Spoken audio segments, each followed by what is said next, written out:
Peter Neckwick. Princess Ben James. Here. Gail Branch Muhammad. Here. Robert Callahan is here.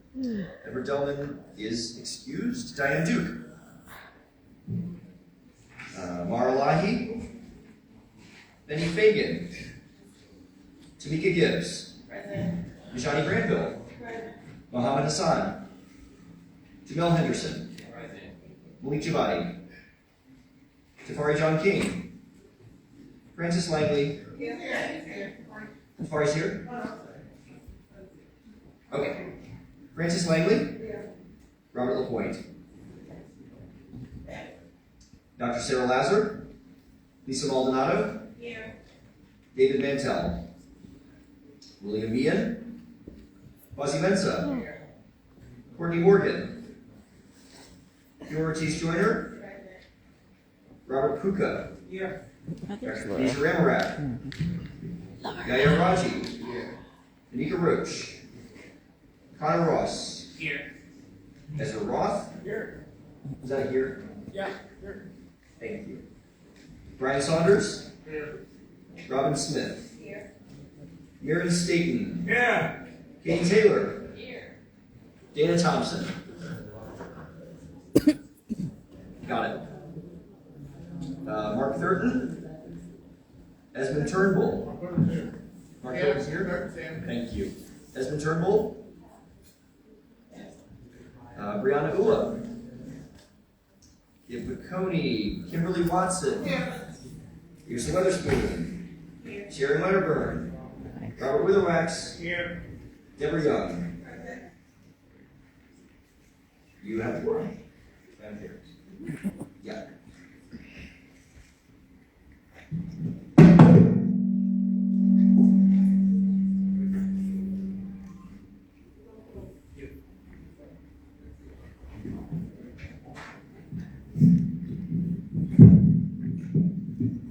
So the minutes were emailed to our board members, and we had 2 corrections that we had to make.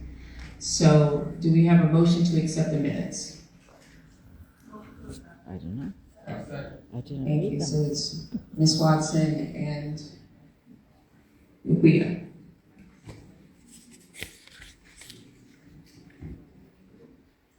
Do we have any objections to the minutes?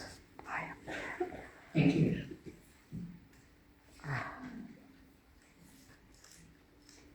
I just want to ask the gentleman that's all the way in the back on my right, is there a reason why you're wearing a full mask? Yes, ma'am, I identify as a luchador. Thank you. You identify as what? A luchador? Should we know who that is? If you want, I can show you my ID. Oh, okay, thank you. Okay, thank you. Thank you for accepting me. I saw him in the neighborhood. He lives in our neighborhood. So at this What's the time, luchador? we want to hear the report from our committees. Economic Development, Ms. Maldonado. Hi, I'm Lisa Maldonado, and I'm a community board member and serve on the Economic Development Committee. Our committee meets the second Tuesday of the month at Broward Park Library at 6:15. And we met just this past Tuesday. We had a really good, lively meeting. John Quinn, who's here today, was there, and he was representing the Brooklyn Avenue Block Association and Clean Up Crown Heights, as well as a few other groups, and he was sharing some of the work that they're doing. And I just want to share with all of you that his group is organizing a cleanup. They're focusing on cleaning up our commercial corridors. They're going to be on March 30th. They're meeting at the Bedford Church on Dean and Nostrand at 11, and they're going to go all down Nostrand and sort of clean it up, do like a big garden cleanup. So please join them. We spent some time Bridge Street Development Corp. Did a Crown Heights Commercial District Needs Assessment, so we spent a little bit of time looking at that. And one of the things that we saw in there is that, like the top issue that the small businesses reported was an issue with garbage and illegal like garbage dumping. And so we are really interested in taking that on as a group, and so we call out the EST committees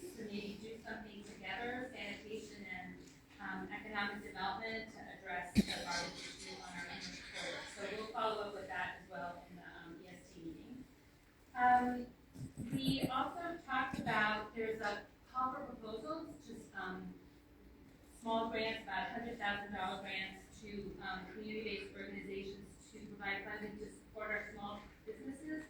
And so we're going to investigate to see if any organizations in our community board are going to be applying for that. And if so, we might want to join forces on that to see if we can sort of build on some of the work that we're doing. So we're going to be investigating that.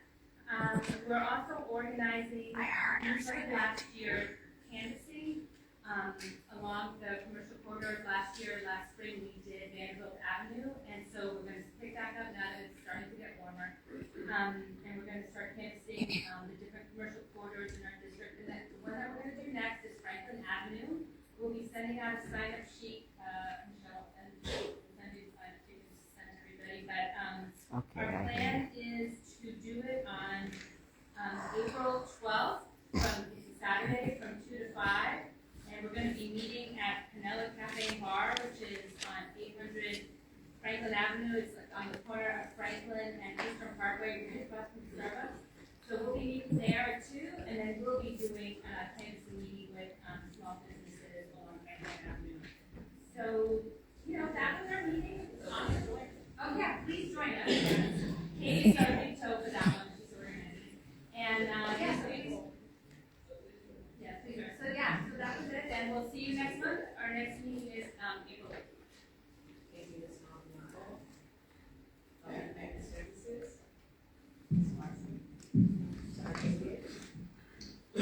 Good evening. My name is Steve Gibbs. I'm the chair of the Health and Human Services Committee.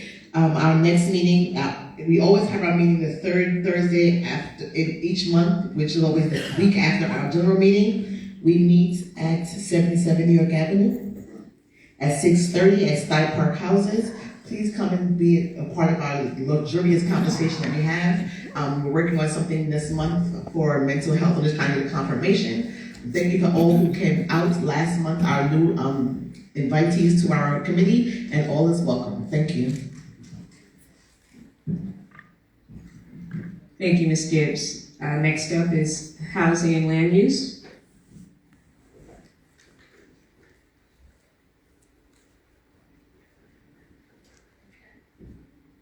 Ms. Ben James.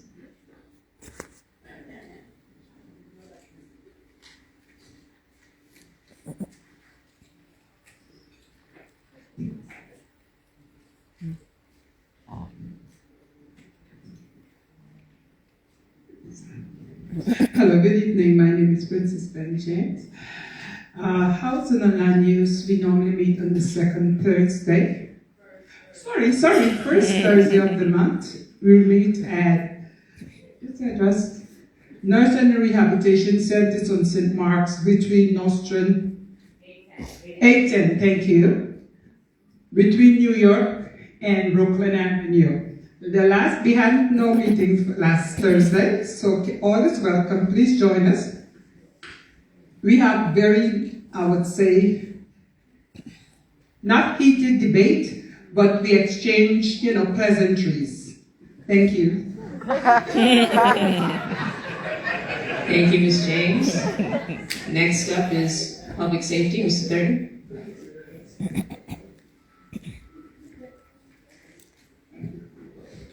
Good evening, Mark Thurton, Public Safety Chairperson. We met on February 24th, Monday, and we discussed our youth outreach. We have a lot of public safety issues that's directed to our youth, and we really don't want to criminalize our youth, so we're looking to do an outreach to our kids. We're going to establish a relationship with PS 238, which is right on around the corner from here. So we definitely looking to have participation from everyone in our community and within the community board to help us with that. Our next meeting will be on Monday, March the 24th. We're going to be having our meeting at 77 New York Avenue. That's 77 New York Avenue. We're changing it from the precinct, and we're bringing it out to the community, and then we'll take it from there. We're looking to also reach out to go into the schools and see how we can, educate our kids and our future on safety, not just safety. It's about directing them in a positive direction to not just participate in our country, to lead our country. So definitely we want to do, and please come on out. That again is on Monday, March the 24th. That's the fourth Monday. That's going to be at 77 New York Avenue. 77 New York Avenue. Thank you very much. Thank you, Mr. Burton. Next up is seniors, Ms. Mohammed. Good evening, everyone. Again, my name is Gail Muhammad. I'm the chairperson of the Senior Committee. Our Senior Committee meets the first Wednesday of the month. Our meeting place is 1055 St. John's Place. That's between Kingston and Brooklyn. Although it says senior, it's really intergenerational. If any of you have received your AARP card, that means that you are eligible. I guarantee you we do educational, cultural, and recreational activities at our senior meetings. Our last meeting was Cocoa with Cops, which went over very well, and our seniors really enjoyed themselves. They also gave information on scams that they find that most of our senior citizens have been victims of. So again, it's a good opportunity to interact with the elders of our community and learn from them. We encourage you to come out, and as I said, all are welcome. Thank you. Thank you, Ms. Mohammed. Next up is veterans. Ms. Graham, is a question? Yes. What day? The first Wednesday, the next meeting is April 3rd, I believe. It's the first Wednesday of each month. Thank you. Thank you, Karen. Veterans, Ms. Granville. I was trying to figure out how to operate this, so give me a minute. Good evening, everybody. The Veterans Committee meets. Can you hear me now? Yeah. Okay. The Veterans Committee meets the third Tuesday of every month. We did not meet this past month, but we met in February. And we will be meeting on Tuesday, April 15th. And we ask everyone to please come out. If you know someone who is a veteran or someone who is a family member of a veteran, we welcome you to come out, because this meeting coming, we will be having a speaker who is a retired military man. And he can actually answer some questions from experience, not from what he's been told and not from what he's read, but from what he actually knows. So we'd like for you to come out. We meet at 77 New York Avenue at 6:30, and we welcome all of you. And please spread the word. If you know someone who is a veteran, please let them know. Yes, ma'am. Thank you, Ms. Granville. Do we have any elected officials present, or their representatives? Yes, please just come down.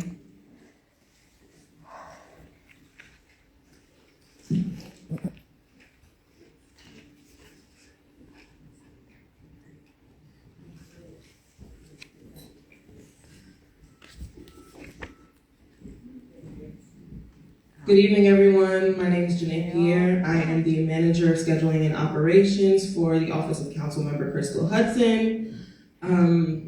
Our regular announcements: we offer housing help on Wednesdays from 11:30 to 4:30 p.m.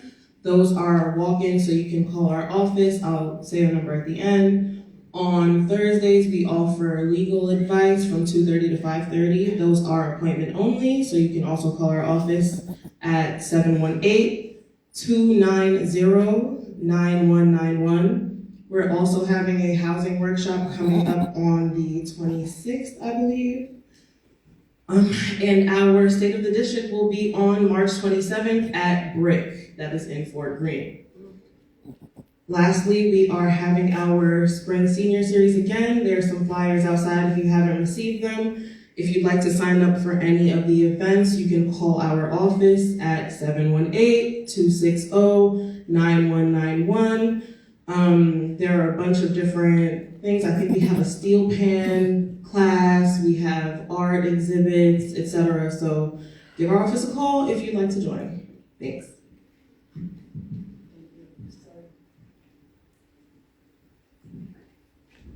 Thank you so much, everyone. My name is Karen Narevsky. I'm the Chief of Staff for Assemblymember Ferris-Souffront Forest. Representing the 57th Assembly District, so it includes Fort Greene, Clinton Hill, Crown Heights, and Bed-Stuy. Right now, you might know we're entering the final weeks of the state budget process. I'm in the speaker. Oh, there we go. This is better? I'm gonna go over here. All right, how about now?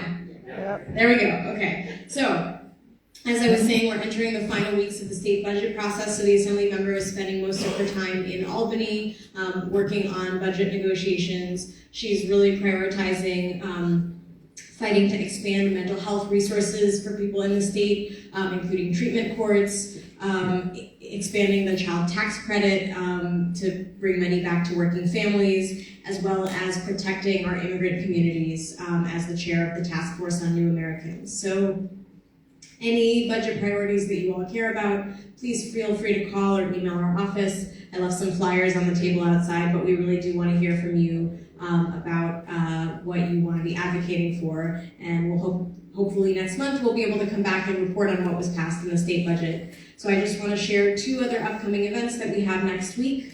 On Tuesday, we're going to be hosting a job fair in conjunction with the office of Senator Myrie, Representative Yvette Clark, and Assemblymember Bobby Carroll. That's going to be at the Grand Army Plaza Library on Tuesday. If you know people who are looking for work or you're looking for work, there is a registration link, and I left the flyer on the table outside. And then Wednesday, we're going to be hosting our monthly housing legal clinic in partnership with Mobilization for Justice. So folks can make an appointment at our office to have a free appointment with a housing attorney to discuss issues. We've helped a number of tenants, homeowners, and other folks who are dealing with housing issues. So we encourage everyone to join, and the flyer for that is outside as well. Thanks so much.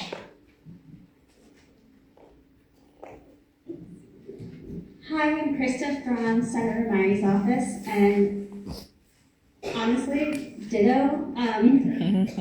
We're doing a resource fair as well, and we are working on doing an immigration resource fair, but TBD on that date. You can always call our office at 718. What have I done? 284-4700. Yeah, thank you. Oh. Good night, everyone. I bring greetings from the District Attorney's Office, Eric Gonzalez. Right now, our office, we are having 2 initiatives. We're having a gun buyback, and it's going to be at Cornerstone Baptist Church. The address will be 574 Madison. Come out, we're giving out money to bring those guns. Last time we had an event there, it was like, we got 300 guns, so we want to get more guns, all right? So hope to see you guys. Our next initiative, we're having a drug give back. So if you have any prescription drugs, we're having it at St. Louis Senior Center. So thanks, Gail, for that, because I asked her. So come out, bring the drugs that you all want to get rid of. We will get rid of them for you. And that will be on April 25th at St. Louis. So hope to see you guys there with the guns and also the drugs. Gotta be clear.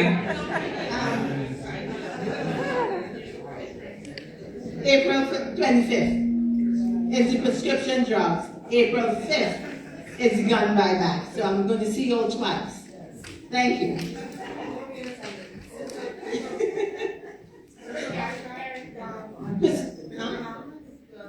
Yes, everything is anonymous. Any other questions? And you get, they give you not cash, but you get a credit card. You get a card. Ms. Wedderburn? Yes. That's from 9 until I think 4 o'clock. They gave us a street address.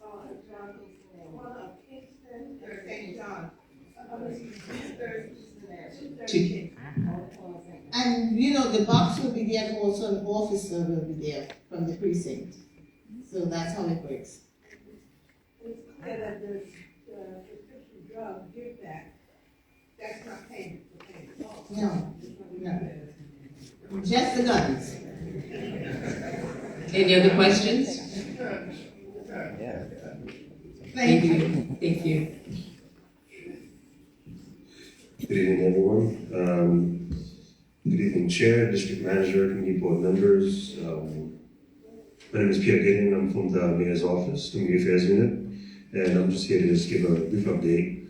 Just came back from Every Black Count meeting where we just brought the community together and also give a summary of like what we've been doing with that initiative.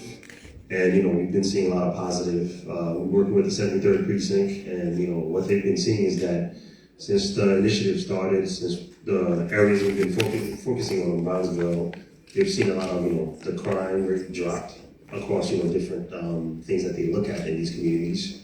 You know, so which goes to show that, you know, there's a positive in this particular initiative, which brings city agencies where they focus on particular blocks that had a lot of like issues with crime. And, you know, they come in, they bring all the resources, they focus in, and then, you know, they spend some time and then get issues fixed. And then that seems to be bringing some positivity back to the community. In addition to that, too, some announcements as well I can make from, you know, on behalf of City Hall, too, is that, you know, Mayor Adams announced, you know, removal of 1,000 illegal firearms from New York City streets since the beginning of 2015, which is, you know, good. As we're talking about the gun buyback program. Mayor Adams' Chief Technology Officer Fraser announced $2.4 million investment. You know, release roadmap to advance digital equity in disadvantaged communities. All these things, of course, the more data we have, the more we're able to, you know, help each community. Mayor Adams announced his new Baby Boxes initiative to send families home from hospital with vital supplies and resources. You know, in addition to that, too, Mayor Adams and DA Bragg announced his new community coalition to enhance quality of life, improve safety in your Washington Square Park, and I have many other announcements, but at the very least, I wanted to, you know, give these few announcements. Thank you so much for your time. Thank you. Any questions? So, Yes? How many arrests have the 73rd Precinct made since your guys started this program? You should want the initiative? Yes. Well, the initiative is not really focusing on trying to arrest people. I mean, we can get the arrest data, but it's not focused on that. Sir, respectfully, crime is at an all-time high. That's not what Right, this is. crime in the subways is at an all-time high. Yeah. Now, respectfully, I'm not going to speak no more, but respectfully, these are your numbers. Every year you tell us, you know what, according to last year, it's down 20%. These are your numbers. That's it. Thank you so much. Respond. Wow. Thank you.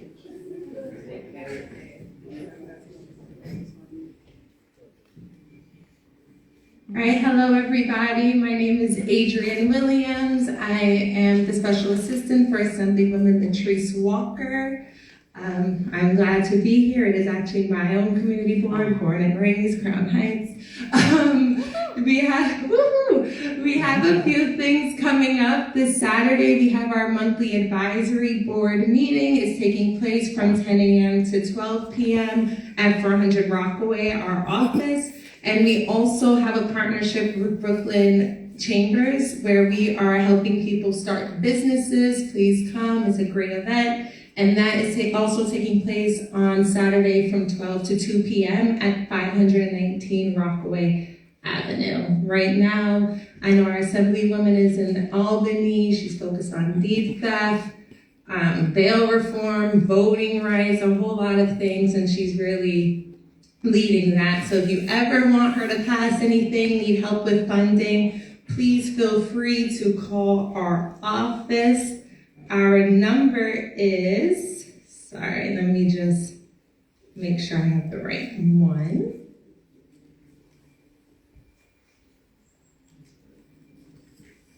Our office number is 718-342-1256.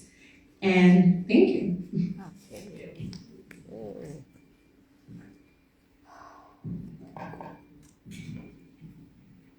Good evening, everyone. Last but not least, right?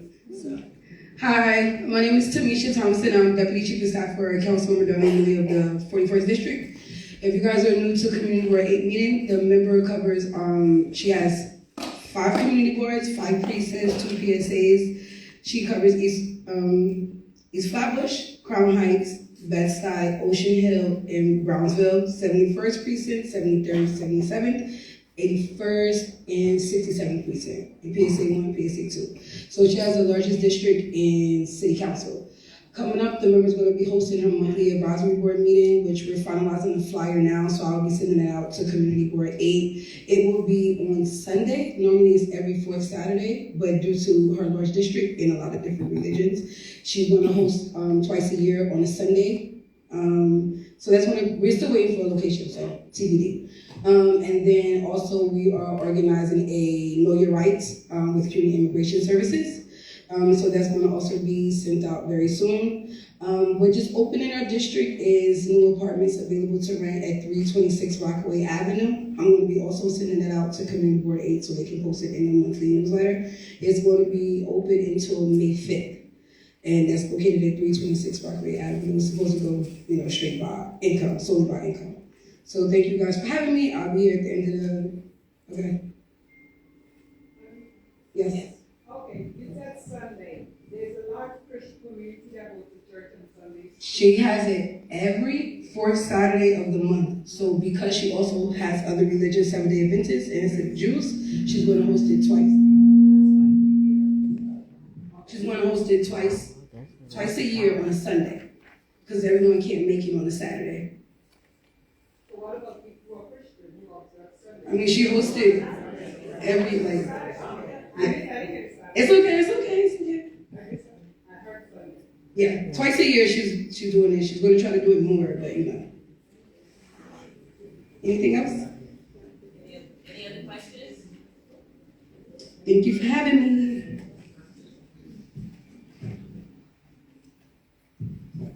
Good evening, everyone. I'm just going to put on my Crown Heights North Association hat for a moment.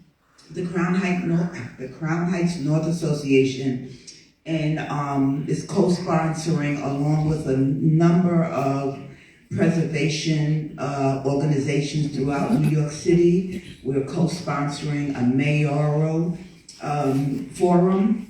It's in the newsletter, page 7. It is via Zoom.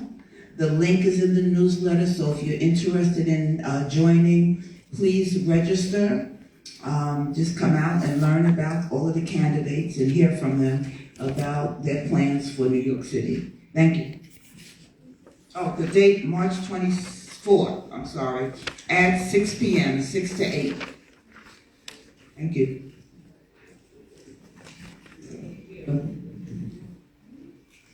Do we have any city agencies present who would like to say something? Okay. Okay, so we're moving on to public hearing items. Secretary? Test, it's me. Okay, I am reading the Executive Committee action item. The Executive Committee met on January 25th, 2025 at the CB8 District Office and discussed the removal of 3 members, Mr. David Mantell, Mr. Malik Jabati, and Ms. Courtney Morgan as members of the Community Board 8 as per the bylaws of Community Board 8 based on their attendance. In terms of a member's removal, the bylaws state specifically an appointed member may be removed from the board for cause by a majority vote of the board only after a 2/3 majority of the Executive Committee present and entitled to vote recommends a removal hearing, services of written charges and specifications to the appointed member at least 30 days prior to a scheduled hearing, and a scheduled hearing before the board at a general or special meeting at which the appointed member shall have the right to respond to the charges and specifications, the right to counsel, and the right to produce witnesses on or evidence on his or her behalf. The notice of the meeting shall include the hearing on its agenda. Circumstances which may constitute cause for removal shall include but not be limited to 1. Non-attendance at 4 of the previous 6 consecutive general or special board meetings, 2. Substantial non-attendance or non-participation in 2 committees of the board, 3, substantial record of missed roll call votes at the board meeting, and 4, conduct detrimental to the board. Charges against the 3 members are as follows. Non-attendance and participation in general meetings. David Mantell has not attended any meetings in calendar year 2024, nor the first 2 months of 2025. Malik Jabati has missed 5 of 8 meetings since his appointment to the board in May of 2024, and Courtney Morgan has missed 5 of 8 meetings since her appointment to the board in May of 2024. Non-participation in at least 2 standing or ad hoc committees. None of the members attended any committee meetings. All 3 members were sent letters in October of 2024 asking them to recommit their membership. Mr. Mantell did not respond. Neither did Mr. Jabati nor Ms. Morgan respond to the correspondence. However, both attended the 2024 general meetings. None attended any of the committee meetings held. As such, the executive committee recommends the removal of Mr. Mantell, Mr. Jabati, and Ms. Morgan on the aforementioned grounds and hopes the full board supports the recommendation. Questions? Ms. Maldonado? Yeah, I just want to have issue of correction and also take responsibility. Is that here up there?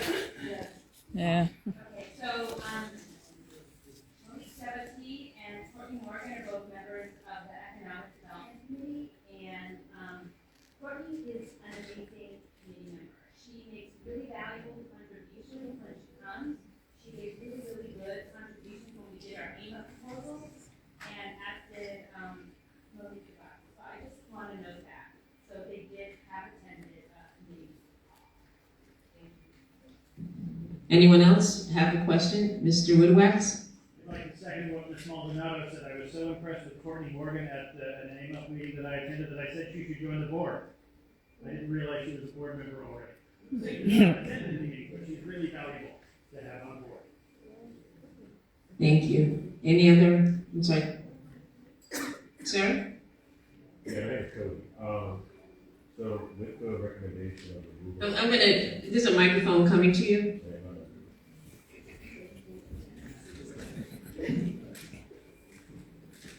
Appreciate that. Yes, so with the recommendation of the removal of these 3 members, would that be reflected in the new incoming, what is it? I'm sorry, it's a long day. Recommendation for new board members coming on in the new term? Or is this just like if the recommendation is approved, would it mean, would that, if it like did go through, would it be reflected, I guess, for the incoming term for new board members coming in? So if the 3 board members are voted off this evening, that means we'll have 3 additional vacancies that the borough president could consider filling.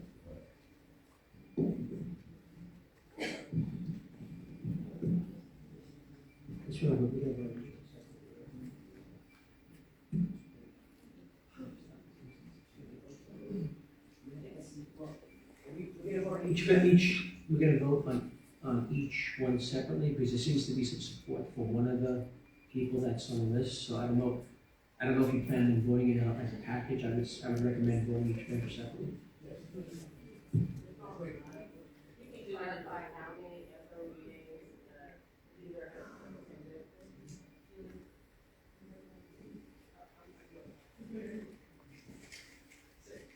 Just do it individually.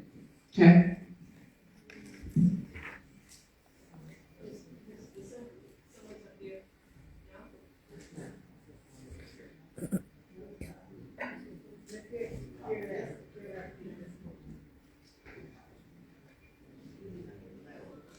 Okay,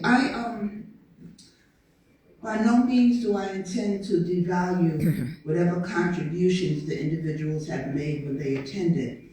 The concern in terms of their overall non-participation and their lack of response to the outreach from the office, that's what's unsettling. And I think that maybe things are going on in their lives that have prohibited them, but I think at this juncture, the fact that they have not responded, they're not even here this evening, that is unsettling to me. And I think that we have to vote our conscience, but I just wanted to make that statement that they have been absent. Unfortunately, well, fortunately, they've been good contributors, but if you're not consistent and you don't come, and you're not in adherence to the requirements, then that's an issue. Thank you.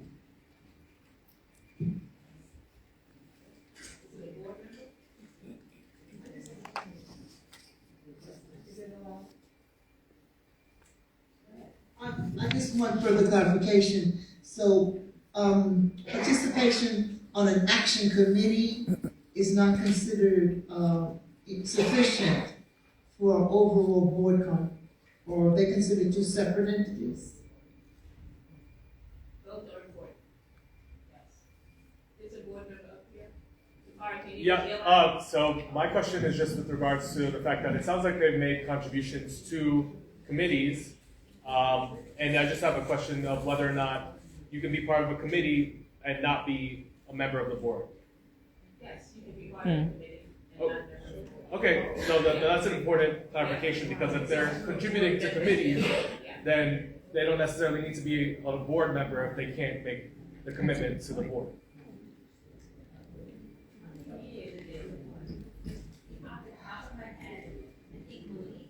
I'm sorry, we can't hear you. Okay, off the top of my head, and I can go back and check, but I believe Malik attended two Economic Development Committee meetings in September, and then when we were doing AIMA, we had like an additional phone call, and he attended the phone call. And then Courtney attended, I think, 3 Economic Development Committee meetings in September, and also attended the extra phone call. And she had also volunteered to work with Katie to organize the canvassing of the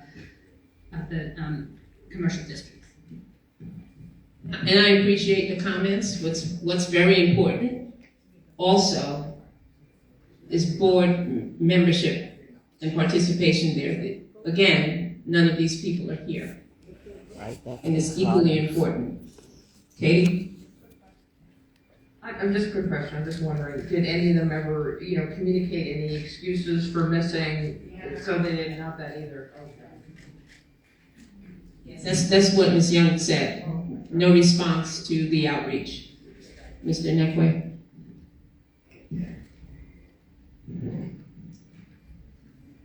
Good evening. Just for clarification purposes, this is for removal as a member of the community board. Okay, not from any standing committees, because they can continue to participate in the committees despite their removal from the board. All right, just for clarification. Any other questions? Okay, do we have a motion for Malik Jabati?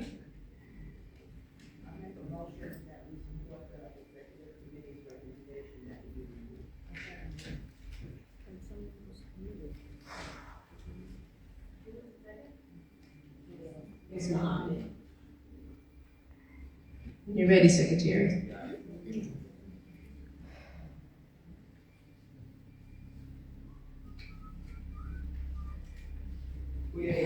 Yes.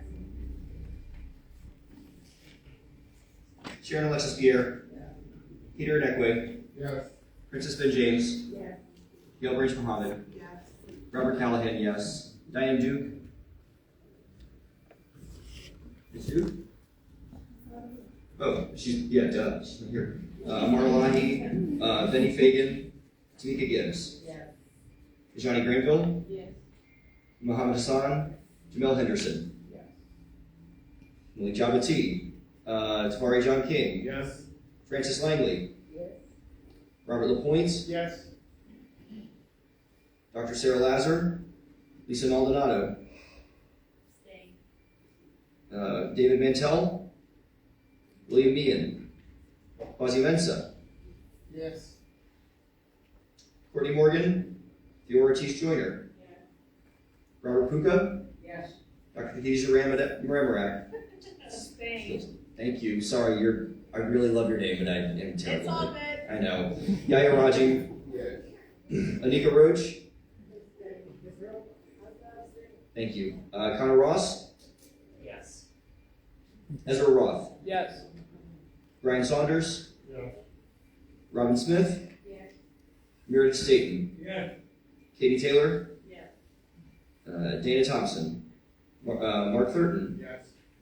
Esmond Turnbull, Brianna Ua, Yes. Gib Baconi, Kimberly Watson, Yes. Yrsa Weatherspoon, Yes. Sharon Wedderburn, Yes. Robert Witherwax, Yes.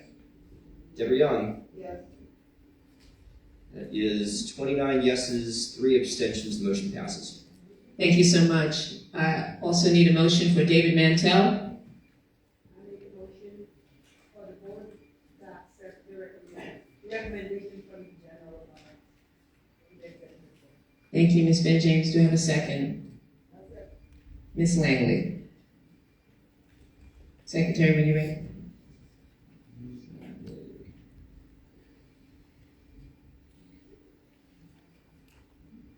Is this Virginia Mantell? Yes. Okay. Kuya Edu, Sharon Alexis Pierre, Peter Inekwe, Yes. Princess Ben James, Gail Branch Mohammed, Yes. Robert Callahan, yes, Diane Duke, Amara Lahi, Betty Fagan, Tamika Gibbs, Yes. Najani Granville, Yes. Muhammad Hassan, Jamel Henderson, Yep. Malik Jabati, Tafari John King, Yes. Francis Langley, Yes. Robert LaPointe, Yes. Dr. Sarah Lazar, Lisa Maldonado, Yes. David Mantell, William Meehan, Quasi Mensa, Yes. Courtney Morgan, Theo Ortiz Joyner, Yes. Robert Puka, Yes. Dr. Khadijah Ramarak, Yes. got it, Yaya Raji, Yes. Anika Roach, Connor Ross, Yes. Ezra Roth, Yes. Ryan Saunders, No. Robin Smith, Yes. Meredith Staten, Yes. Katie Taylor, Yes. Dana Thompson, Mark Thurton, Yes. Esmond Turnbull, Brianna Ua, Yes. Kimberly Watson, Yes. Yrsa Weatherspoon, Yes. Sharon Wedderburn, Yes. Robert Witherwax, Yes. Deborah Young. Yes. It is 32 yeses, no nos, no abstentions. Motion passes. Thank you. We need a motion for Courtney Morgan. Make a motion for the board to accept. Mr. Nekwe, second. Anyone second? Princess Ben James.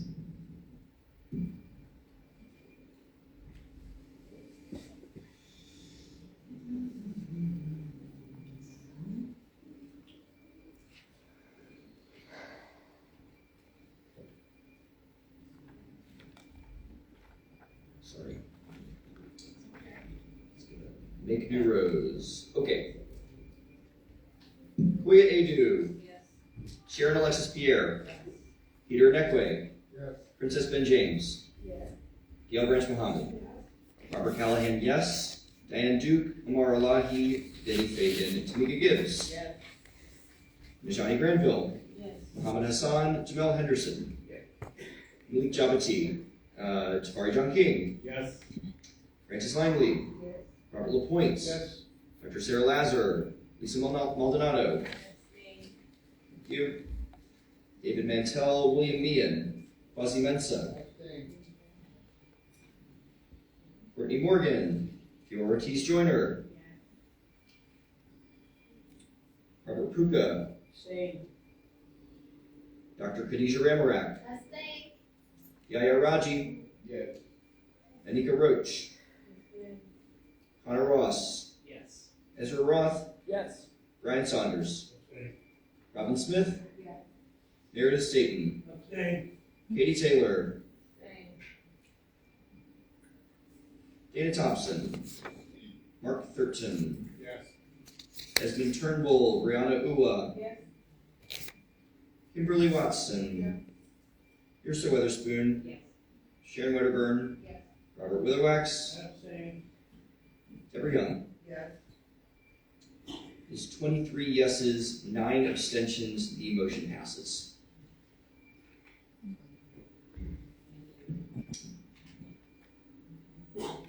Yes, 23-9.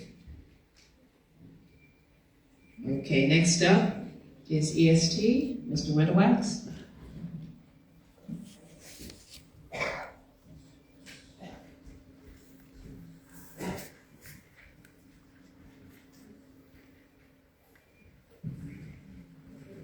Good evening, everybody. I'm Robert Witherwax, the chair of the Environment, Sanitation, and Transportation Committee.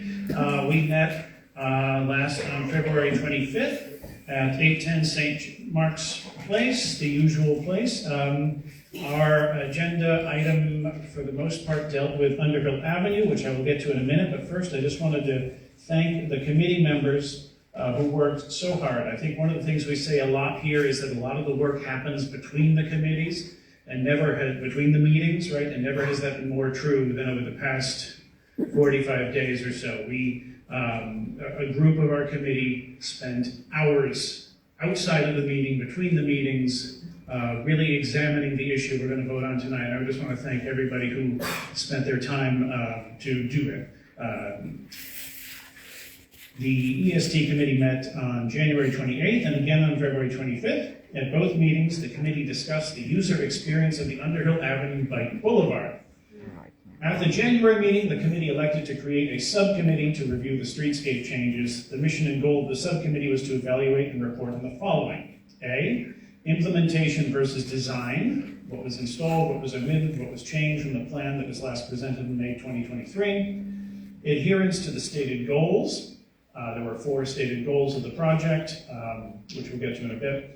The actual user experience from multiple viewpoints: pedestrian, cyclist, driver, commercial vehicle, emergency services, et cetera, right? So our methodology of the Underhill Avenue Working Group, UAWG, was a survey. We had 3 basic vectors of input, right? A survey, which I think many of you probably took, in both in print and digital formats. Site visits. The members of this working group met at various times, at various days, and walked various parts of Underhill Avenue and sort of communally looked at it through each other's eyes. And data previously collected from other sources. So we pulled statistics off of Crash Mapper. A lot of the groundwork had been done by organizations like United Neighbors of Prospect and Crown Heights, the Prospect Heights Neighborhood Development Council, and we even had the data that the mayor's office did, a survey they did last summer. At the February meeting, the EST committee members voted unanimously with 20 in favor to present the attached report of collected data to the New York City Department of Transportation for review to see if modifications or amendments are necessary in lieu of submitting recommendations for change to the agency. So, that's a lot of prelude. So here are our findings, right? The summary of findings is as follows. So A, the implemented elements, right? We have 3 prongs.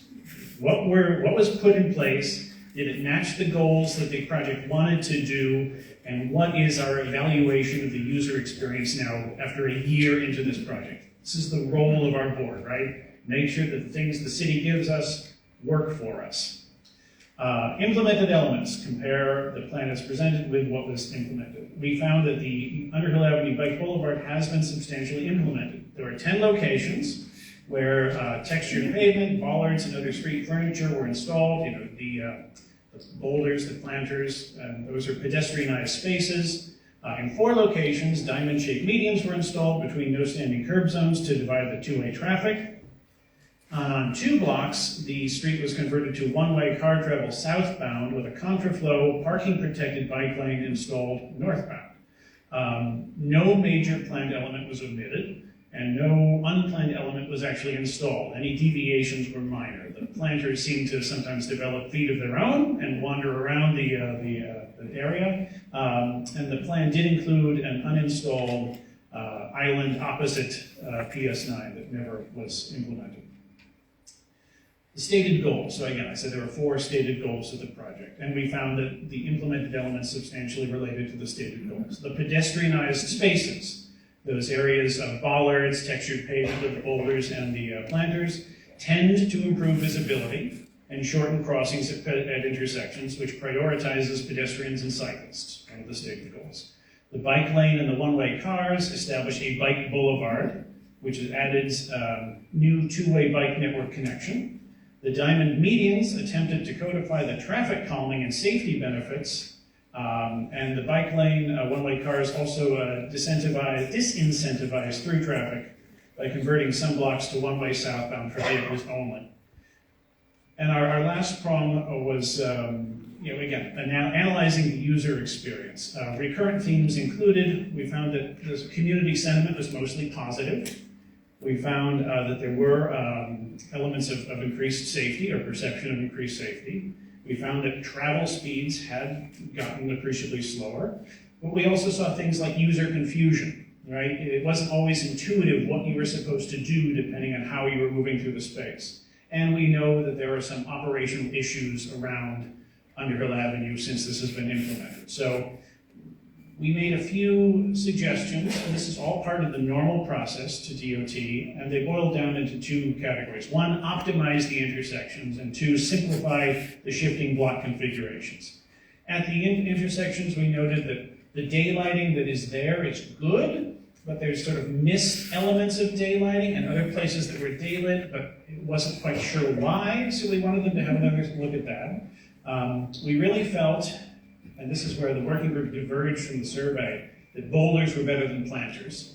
Boulders don't move, boulders don't grow tall and actually obscure visibility like a shrub could.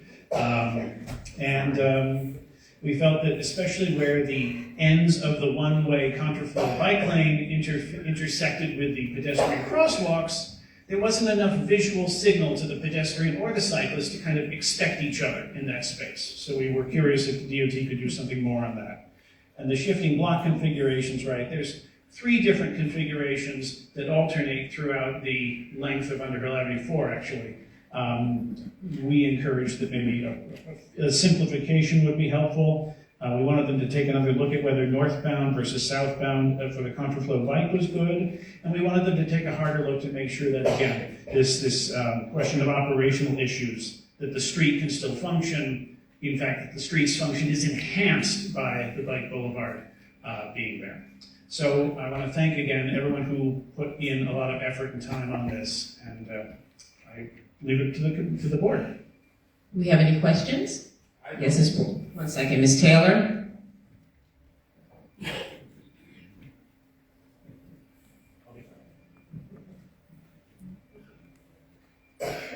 Hey, I've just been wondering, what did you find out about how the emergency vehicles were able to get through that ridiculousness between Bergen and Dean? I'm sorry, can you say again? I'm just wondering if the emergency vehicles, like fire trucks, were able to get through that disaster they created between Bergen and Dean. The like zigzag mess that makes no sense. And I don't know how a fire truck gets through it, but I'm wondering how, did you find out? Like, are they able to do that? I'm not quite sure what you're referring to by the zigzag mess, so it goes like this. They created a diamond in the middle, and the trucks have to go around it. between Bergen and Not to call out. Are we clear? Yeah, I mean, this is one of the things that is beyond our competence as a community, right? We have to rely on the fact that DOT isn't going to build a street that emergency vehicles cannot use. That is one of the basic fundamental principles that we expect of anything they do. I'm just asking the question because I thought it was one of the areas that you were investigating. So I'm just wondering if we heard from the fire department, like, are they able to get through? Let me put it this way. The fire department has been consulted by the Department of Transportation at the level that they usually talk to each other on, right? And the fire department at that level okayed it. Now, does that mean that Joe Fireman, who has to respond to a particular call, has an easy time with this? I don't know. We reached out to the fire department. No. They didn't speak back to us, which I understand politically, maybe they didn't want to, right? So we sought, but we didn't get. Ms. Wedderburn? Just because I don't walk down Underhill as often as I once did, are all the corners that are slated for or presently being used for daylighting, do they also have traffic lights at those corners, or are they without traffic lights? And if they have traffic lights, why the duplicity in efforts? Every intersection on Underhill has a traffic light except Lincoln Place and Eastern Parkway. Those are just stop signs. By duplication of effort, you think? So the daylighting is really to protect the pedestrian from a turning vehicle, right? If you're in a vehicle and you're moving and there's cars parked on both sides of you and you're turning, maybe you're gonna run into somebody in the crosswalk. So daylighting is just the concept of removing visible obstacles to you as a driver or a cyclist or a pedestrian so that we can all see each other at an intersection better. It really doesn't have much to do with the signalization of the intersection. I mean, if you're gonna run a stop sign, you're gonna run a red light. But, you know. So I have a different interpretation, that is to allow vehicles to see pedestrians and cyclists. Yeah. So if you have a stop, if you have a traffic light, and you have a crosswalk, and you have a line by which you stop, why are you having that implicitly effect? Because it's about the turning vehicle. So if you're walking north on Underhill, and I'm driving north on Underhill, and I'm gonna make a right-hand turn, I could cut across you, we could be moving the same direction, you're in the crosswalk and I don't see you, right? That's what daylighting is about. It's about clearing out that car that might block me from seeing you a few milliseconds before I could save your life, right? So it's not about the straightaways. It's about when we're moving at the same direction, at the same speed, at the same time. Same thing with a bike. If I've got a bike on my right and I don't see him, and I'm making a right-hand turn, you know, the daylighting might give that bike a place to go. Should I just? Oh, I see this case. Thank you. Robert, we've been going at this for 2 years. At the church on Pacific Street, the DOT Commissioner Keith Brave of Brooklyn said, Underhill is perfectly safe. And when you have open streets on Vanderbilt, people cannot make a right turn on Underhill because y'all decided to spray paint the street green and take away over 30 parking spots. What are you talking about, Robert? I've been here since 1965. I was born in 1965. At 2 months old, we moved to Underhill. My family owned 4 properties on Underhill Avenue. And let me tell you something, sir. I know the fire department and they know me and my family for years because they used to be on Dean Street between Underhill and Vanderbilt. Okay? And they told me that the design, they won't let me record them saying it, the design doesn't help. You really gotta be part of the Fast and Furious team to get through that diamond fast. So please, I'm not done. Okay? That design is like if someone gave a kid from a Make-A-Wish Foundation a crayon and said, hey, go nuts. Okay? PS9 between Bergen and St. Mark's is a one-way. Parents used to be able to drop their kids without a problem. Okay? Then it's 2 ways between St. Mark's and Prospect. No bike lane. Nobody used that bike lane in front of the school. And then the next block is 2 ways, and then the next block again, 1 way. And you got the green bike lane there again. I have no idea. I thought in the beginning when I saw this that maybe, you know, number 45 designed this. Okay? But you need, listen, and I also would like to ask the community board. I need you to wind this up. Okay, I'm gonna wind this up right now. Thank you. The community board job is to look out for the community when they have a problem. And I'm really surprised and hurt that you guys haven't told the DOT that the best thing to do for open streets on Vanderbilt Avenue is making it just 1 day, the way it's gonna be this year. Okay? Because 3 days, there's never more than 180 people at open streets. I got the video proof. I have video proof. Okay? So you want to stick it to the community that is 67,000 to accommodate 180 people? It's okay. My name is Blue Justice 55. Find me on TikTok and please see all my videos because we are tired of the smoke and we need help.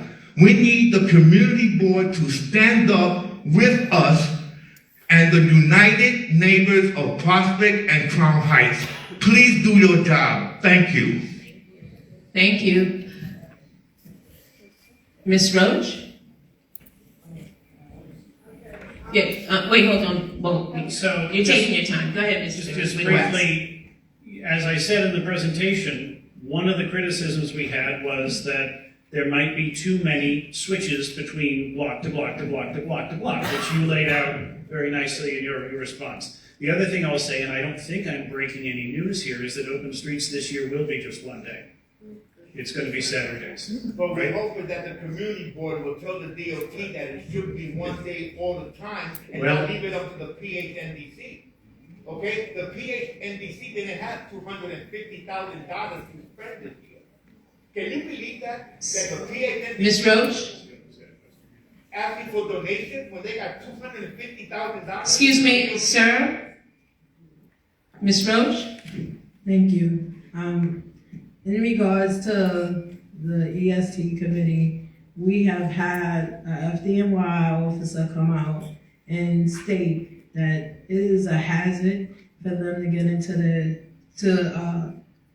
it's a hazard for them to get to their destination because of the way the streets are designed. Sanitation has made a complaint. When it snows, the street sweeper cannot access the road properly to remove the snow. So when we discuss these issues, because emergency vehicles are not able to get to their emergencies on time, and when we discussed it, we were told by Mr. Witherwax that we are not here to advocate on behalf of the emergency departments that service us. However, we do pay taxes and we do pay for them to address our emergencies. And DOT had already learned that everyone was not in agreement to the way this street system was set up and decided that they would come back after a year to find out how it works for the people in the community. Unfortunately, it doesn't work. And enough people had echoed that sentiment over and over again for the past 2 years. It is not okay that we disregard the fact that there are strong oppositions to these boulders and street furniture because it is a major inconvenience. And if we are going to acknowledge that it is a great bike boulevard, then we should also acknowledge it's a great hindrance for others. I just want to make a correction with regard to Underhill. Sir, excuse me. I just want to make a correction that this has been in effect in a year. Not 2, it's a year. Just wanted to say that. We've been speaking in regards to how Underhill will work, not just 24, not just between 24 and 23. We've been speaking for some time in the committee as well. I'm just saying that it got implemented. A lot of people in the community wasn't aware that it was going to be implemented, and when they learned it, they spoke out. And at one of the committee meetings, we had enough residents come and specifically speak to it, and then left. But they spoke that they live in the community, they live on Underhill, and it does not work for them. It's people that live. No, I hear you, because you said that before. I just want to make a point that it was implemented a year ago. That's all I'm saying. And one of our points is, and this goes back to Katie and Sharon's comments too, to ensure operational continuity, right? To make sure that not only the fire and the sanitation, but the UPS trucks, right? That they can use the street the way it should be used. We want this to enhance utility, not diminish utility. So these are comments we are passing on to DOT.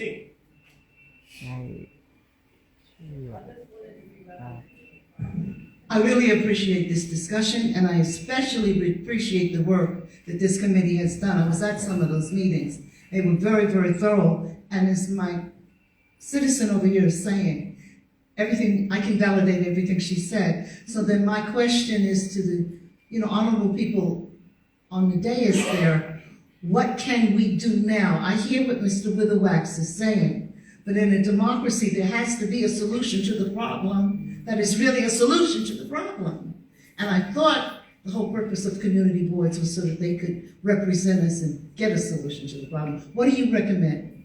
Besides, protesting and shutting down the street or something.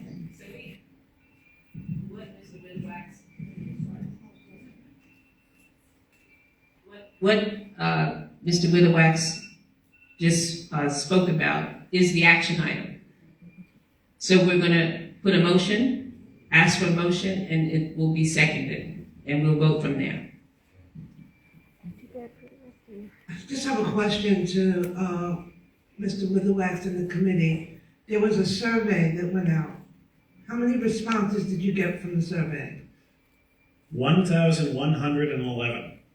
And how many of Four them belong ones. to the transportation alternatives And group? did people in this audience, did many of them get the survey? And if so, did they take the survey? Yep, I did. And because that's one of the things that I found was somewhat of an issue, is that a lot of times everybody's voice is not heard.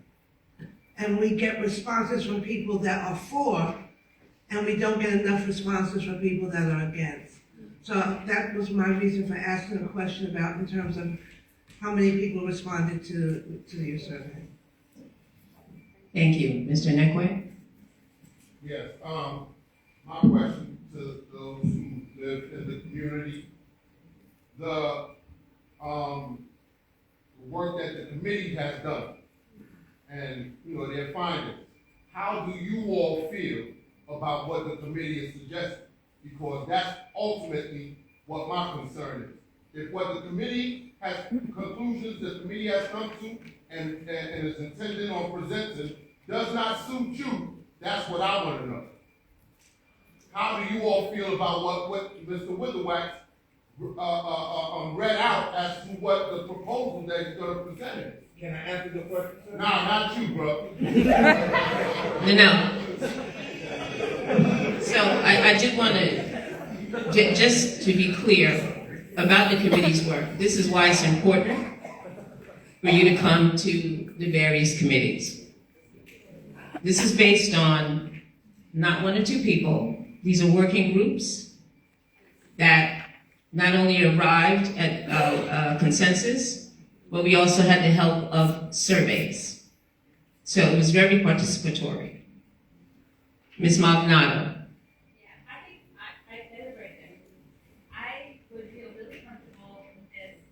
If under C1A, instead of saying mostly positive sentiment, I think we could say what percentage of the survey people responded, and then I think you also have to note that the negative was so strong. Like, I just think you have to say that. You have to say that there is a very strong negative perception in the community, even though the majority of people responding to the survey are positive. I think you have to say that. To that point, what exactly are we voting on tonight? Right? We read the action item out for the committee to approve, but there is a report, it's a 10-page report that is backed up by dozens, if not hundreds of pages of data, and the fuller report does get into that, and I'll read a little bit off that. Survey responses trended favorably. Again, the survey was one element. We also used our eyes, our ears, our legs, our intelligence as community members, but the survey, more than 80% of the survey respondents supported some or all of the changes. 63% supported all, 18% supported some. Subsamples showed that support was lower, but still positive among residents. 56% of residents surveyed supported it, and daily users, 57% supported it. When given a choice, 48% of the respondents supported as is. It's not huge, but we're putting the numbers out there in black and white.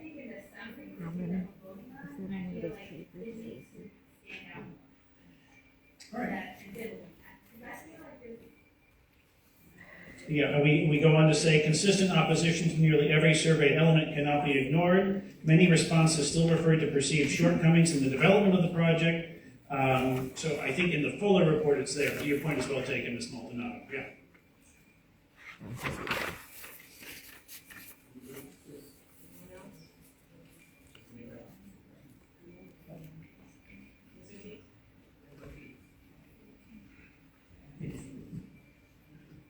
Thank you. As a subcommittee member who worked on this, we did work on it for various hours, and the group of people who worked on it were both for and against it. And our voices were heard. Unfortunately, the people who were more inclined to fill out the survey were more pro. And I understand the anger of the people who are against it, but you can't be angry in here and not do the work.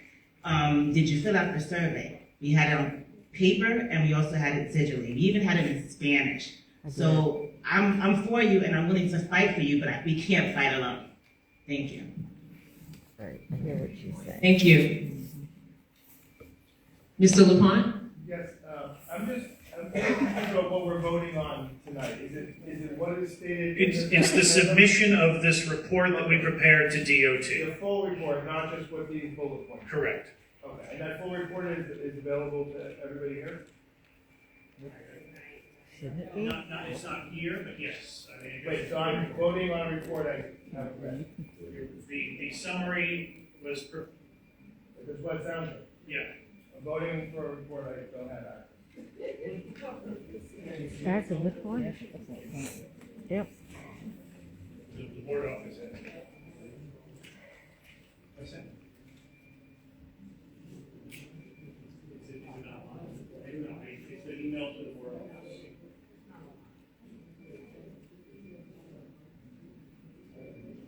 Sid?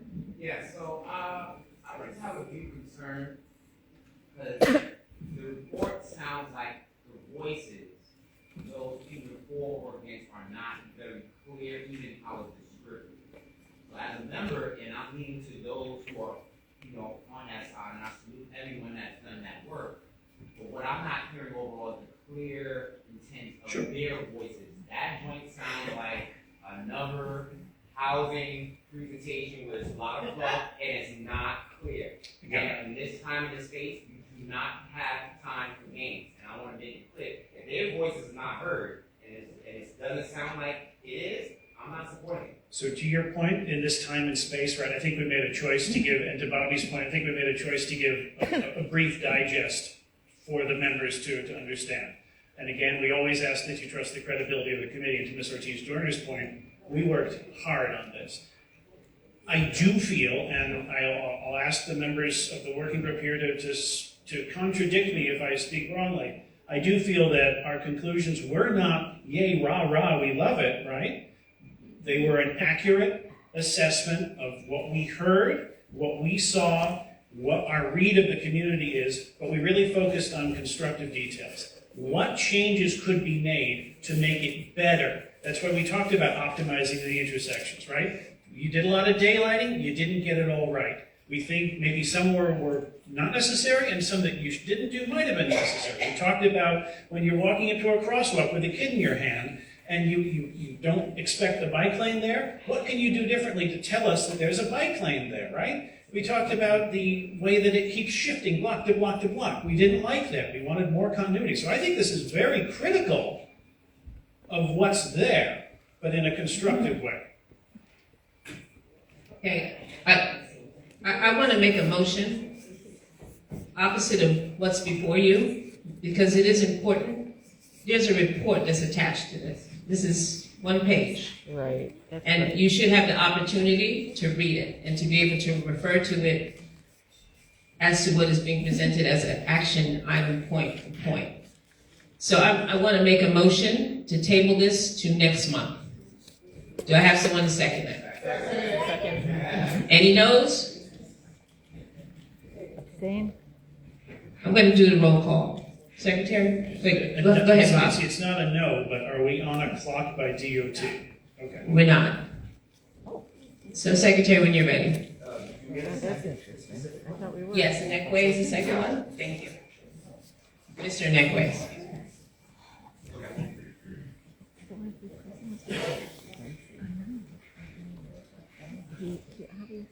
I really don't love the idea of spending another month on this.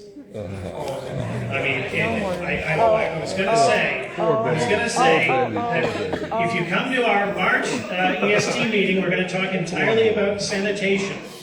So I know that there's been a lot of sentiment that Underhill Avenue has already gotten a lot of attention and focus, and I would love to do And I understand what you're saying, but people need to be able to see the full report. Yeah. So I understand what you're saying, and I want to commend the committee of doing an excellent job. Thank you so much. So we're waiting for the roll call when our secretary is ready. I am ready. Akuya Aju. Sharon. We're voting. Just a motion to table. Raise your hand. Voice vote? Voice vote? Yes. Okay, all those in favor, please say aye. Aye. All those opposed, say no. No. No. There you go. On to 810 St. Mark's. You want to see an exchange of pleasantries? No. 810 St. Mark's at 6:30 on the 25th of March, and we will be talking mostly about garbage and litter and the ways we can assist our colleagues at the I think that's important. Economic Development Committee in cleaning up our community. Thanks for everyone. I just want to say something, Mr. Widowax. So it's not about having a repeat performance in your next committee meeting. It's about the members understanding what that report is saying thoroughly. So it's not about repeating the process. Yeah, this will not be on the agenda of the committee. Correct. Thank you. Yes. You mentioned that some of us maybe didn't do due diligence in making our neighbors understand they had to complete that report. But I assume the timeline is shut down. We can't go back and tell them, hey, finish it. No, as I said, we're not going to repeat the process. We're going to make the report available. Right. Thank you. That's what I heard. No problem. We will be emailing it to our listserv, excuse me. You're all ready, Ms. Watson. This is our Parks, Youth, and Education Committee report with Chair Watson. No, I'm good. Thanks. You after this, that's fine. Thank you. Our Park, Youth, and Education Committee met on Tuesday, February 4th, and again on March 4th, 2025, to discuss the Borough Park Skate Park reconstruction. At the February meeting, representatives from the New York City Parks Department and the Skate Park Foundation attended to present the design plans for the park. The Borough Skate Park received funding not only from the Skate Park Foundation, but also from Mayor Adams, Borough President Reynoso, and Council Member Osei, to offset some of the costs to revitalize and revamp the existing, aging Borough Park Skate Park. This is part of a public realm improvement initiative, which will either build or rehabilitate and redesign 4 skate parks in the city, 2 in Brooklyn and 2 in the Bronx. Project goals include the following. 1, remove community-built skate elements and existing pavement.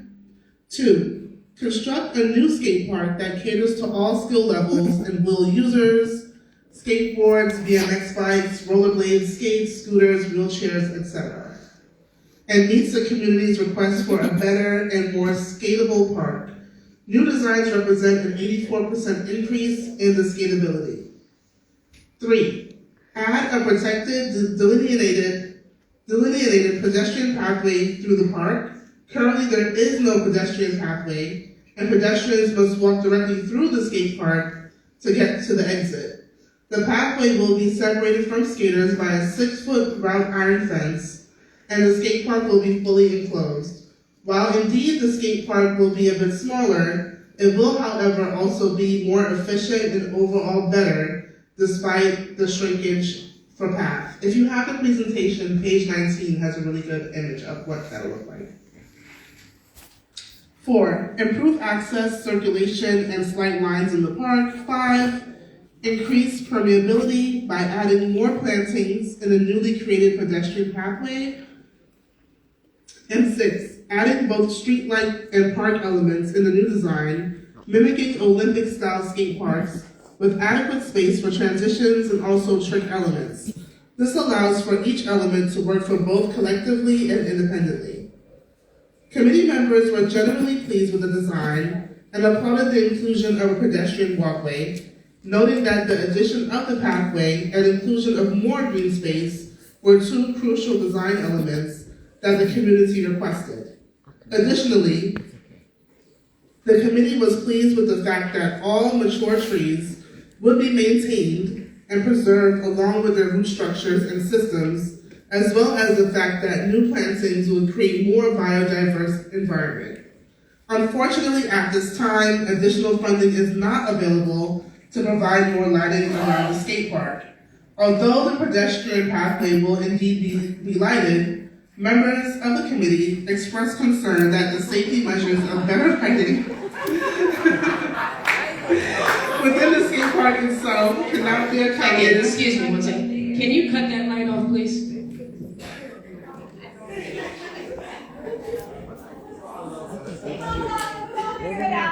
Don't worry. Sorry. I'm sorry. Yes, excuse me now. Spotlight.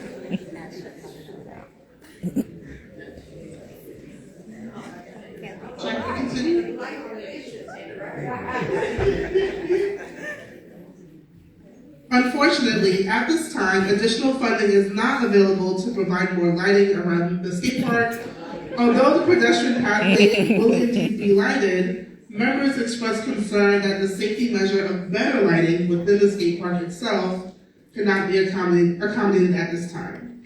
At the March 7th meeting, members voted unanimously with 10 in favor to support the reconstruction design of the Borough Park skate park, but asked that the Parks Department ensure that the highest and longest lasting grade of concrete be used for elements to increase durability and longevity of the space. To ask Parks to consider adding more greenery, especially toward the front by the entrance gate, and when funding becomes available, to prioritize more lighting around the skate park to increase security. The committee hopes the full board supports its recommendations.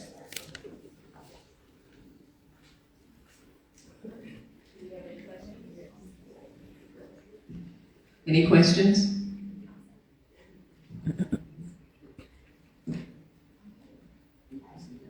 I don't think it was just Brown Park. I also think that the park over in the museum. I do support the one in the museum, but not Brown Park.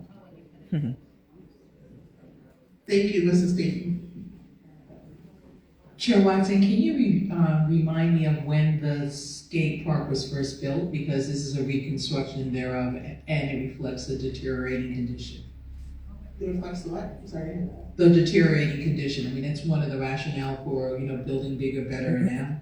Yeah, especially because with the skate park foundations, the funds became available. The existing concrete is not its best, and the current design does not include all types of wheels to be present.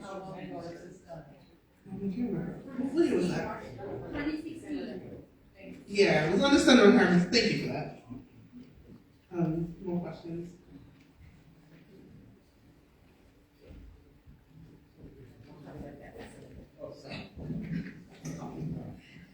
As a member of the Parks Committee, it was really interesting to have various conversations, but one of the issues that was raised before is really the maintenance of some of these spaces.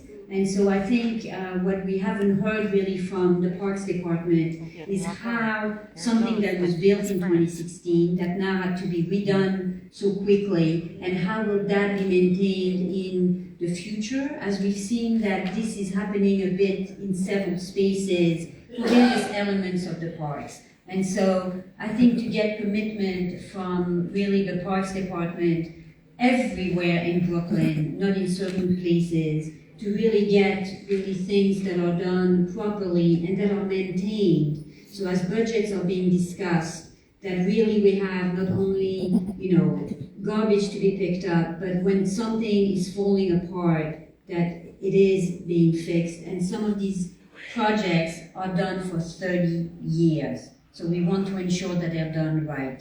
Thank you. Thank you. Yes, hi, my name is Rich McCullough. I actually remember when the initial skate park was put in because I saw two guys in a van build it with concrete. They built about 2 to 3 little elements that they sat on top of inadequate asphalt, and it was not functional when they built it. And it was just like a little thing for some kids to do a couple things on. I love skateboarding. I grew up skateboarding, and from its onset, I had a very difficult time skating. The community has chipped in and done a lot of things to make things themselves and spending at a great expense of their own costs to spread the entire park with the cement. They've built things, they've had brooms, they clean it every day. My son now skates, he skates there every day. I would love to skate it. I was also part of the group that for about 8 to 10 different meetings, we met with all the skaters and gave them multiple times to comment and build. We built plans, we revised those plans, we built a model, we looked at it over and over and over again and had a great involvement of everybody that skates that park on a regular basis. We're very pleased with the design that was created based off of what we came up with, that went through the design process, and what came out on the other side was great. A lot of the kids were here for the meeting for that initial approval. Unfortunately, you can't get kids to come to every single meeting that's there. That's why as an adult, I was here to represent them and let you guys know that they're in favor. They're very excited about what's there, what's going to be there. And, you know, I'll be happy to be able to skate that too, because right now it has gravel and it makes it difficult to skate. There's cracks everywhere. And my son, of course, got hurt in part because of the condition of the park as is. It was never built. It's not a refurbishment of a park that was great. It was just a couple little elements placed in there. I'm very excited about it, and I give strong approval of it. Thank you. Ms. Gibbs, can I respond really quickly? Thank you for coming out. I've seen you. Your presence has been really strong. I've met your son. So thank you for involving our youth in this work, because youth is a part of our committee as well. And I just want to say that Parks has not begun to source what the materials are. They're not at that phase yet. But I just want to be clear that with funding being so tight, there's like no money to waste on something that's not going to be high quality. It's really important, especially with the initial design, which to Ms. Wedderbird's question was built in 2011, that what we put down has to be something that is long lasting. And from meeting several members of the skate park, of the skating community, I just know how important it is to have a well-maintained space, and that members of the skate community, as a part of the function, they maintain the spaces when it rains, when there's stones, whatever, because they cannot skate over debris and things like that. So I think maintenance comes naturally with the skaters that will be using the space, and then with the New York City Parks employees. I was at both the last 2 meetings about the skate park, and the first one, which is where the presentation was made, there were 2, it seemed to me, important points made. One is that skate park is actually a multi-use park. Lots and lots of people go in there, children go in there, all kinds of people sit on those benches, people have lunch there. It's a multi-use park. The design that's been set up takes that away. It creates a fence around it, and it suggests that this is only for skateboarders. That is not what the park is right now. Another criticism that was made by Lenny, who's the one who runs the program, Shoot Hoops, Not Guns, about the lighting there, which is something he's fought for all across the park. I can't believe there's not enough money. This is a $3 million project. There is some lighting put by that little walkway there. It seems to me that his concerns could be addressed at least there, and should be addressed all across the park. The other thing is, I don't think there was enough community input on this. And the community input that should have been put on there is all from all the people who use the park. Ironically, when I left that first meeting, I ran into Shirley Montgasier, and I told her that this meeting was going on. She's president of the St. Mark's Independent Block Association. She knew nothing about this, and she asked me, was anyone from the Block Association there? St. Mark's is right adjacent to that park, and they knew nothing about it. They had no input into it, and that's because the view of this was that this should only be something for skateboarders, and it totally ignores the fact that this is a multi-use park and all kinds of people go in there. The gate around it takes that away and cuts that area in two, which to me is an objectionable part of this. And I would suggest that these reforms be put into the skate park proposal. Yeah, thank you. There's a couple of things I can respond to. Number one, the gating is actually to provide safety. So it is still a multi-use park. We have the green areas, people bring their dogs out, we have the basketball courts, there's handball. It's still multi-use. Those things are all outside the park. The handball and the exercise area are excluded from this park by that fence. They are not part of it. So with people in motion on wheels, we want to have a safety measure, which is why the gating was put in. In addition, which is not, I don't think it's depicted on the images we have here, when Parks came into our committee meeting to discuss the actual gating, there's going to be 4 entrances, or 4 openings for people to enter and exit. So it will look a lot more open than what it does in this image. That's not true. There's a fence that's going to go around it. With 4 openings. Yeah, with 4 openings, but now people can just walk through it, and I don't think there's any safety issue whatsoever with part of Yeah. Thank you. I just wanted to be able to be clear with everyone who we are, why we're here. We have a couple different people from the parks that are representing this project. My name is Jim Morris. I'm the Deputy Chief of Staff for Operations from the New York City Parks Department. We want to be clear about some of the points. I want you guys to be able to speak on the project as much as possible. You guys are doing a project, but we're here for you guys want to ask us questions about the project. I want to be able to be clear about the process, about the outreach process, of which we did do quite a bit of it. And we were very clear about this project throughout it with the community board, with the elected officials, with everyone throughout this process. I want to be clear about that. We can speak on the design philosophy, we can speak on the usage, we can speak on the actual green space, anything you guys want to ask about. Please, this is the time we're here for that. I want to be clear about that with us too. But I also know it's a community board meeting, so we want to be here as well. And I do want to...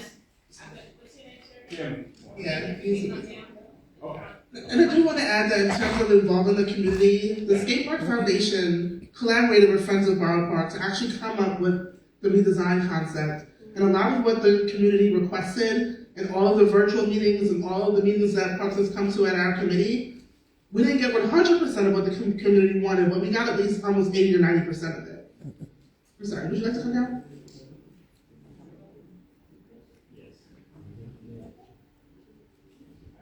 And while Jim is making his way down, I just want to continue by saying that what currently exists in Borough Park is no good. We are voting on fixing that. So we can,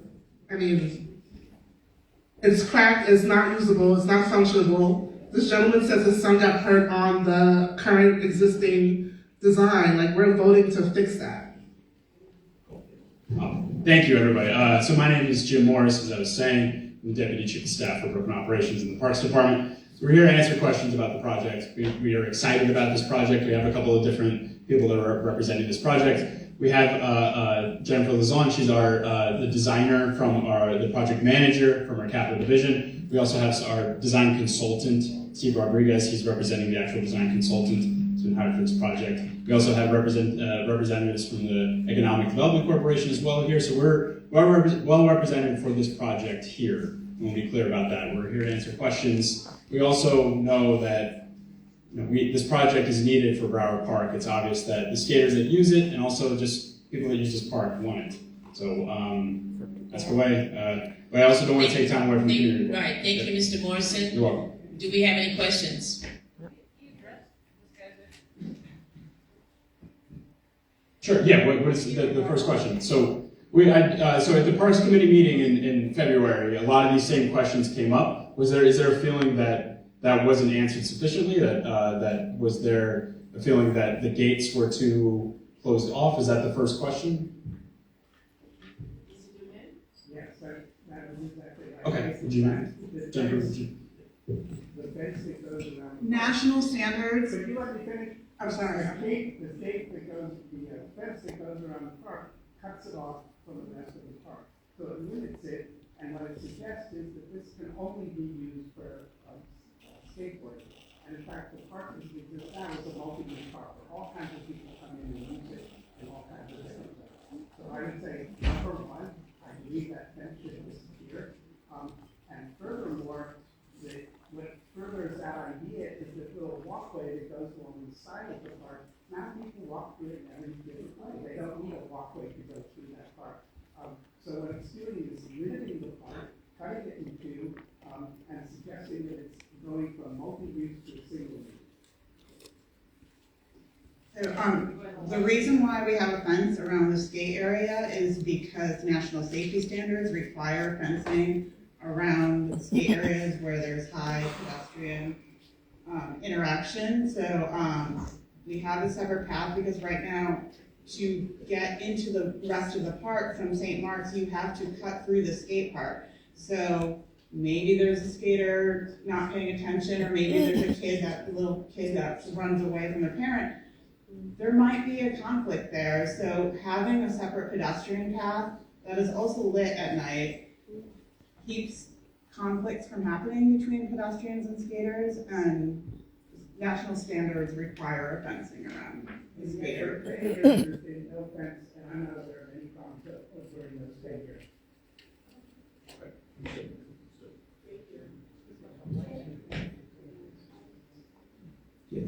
Yeah, there was a question about sufficient lighting. Is that the next question as well? That came up as well? I feel like this came up during the Parks Committee meeting as well. Mm-hmm. Okay. Good evening. Yeah, good evening. That section where the skaters are at, all right? You have the gate on St. Mark's, and then the next gate is like an entryway when you're coming, like, say, from Park Place, that direction. Mm-hmm.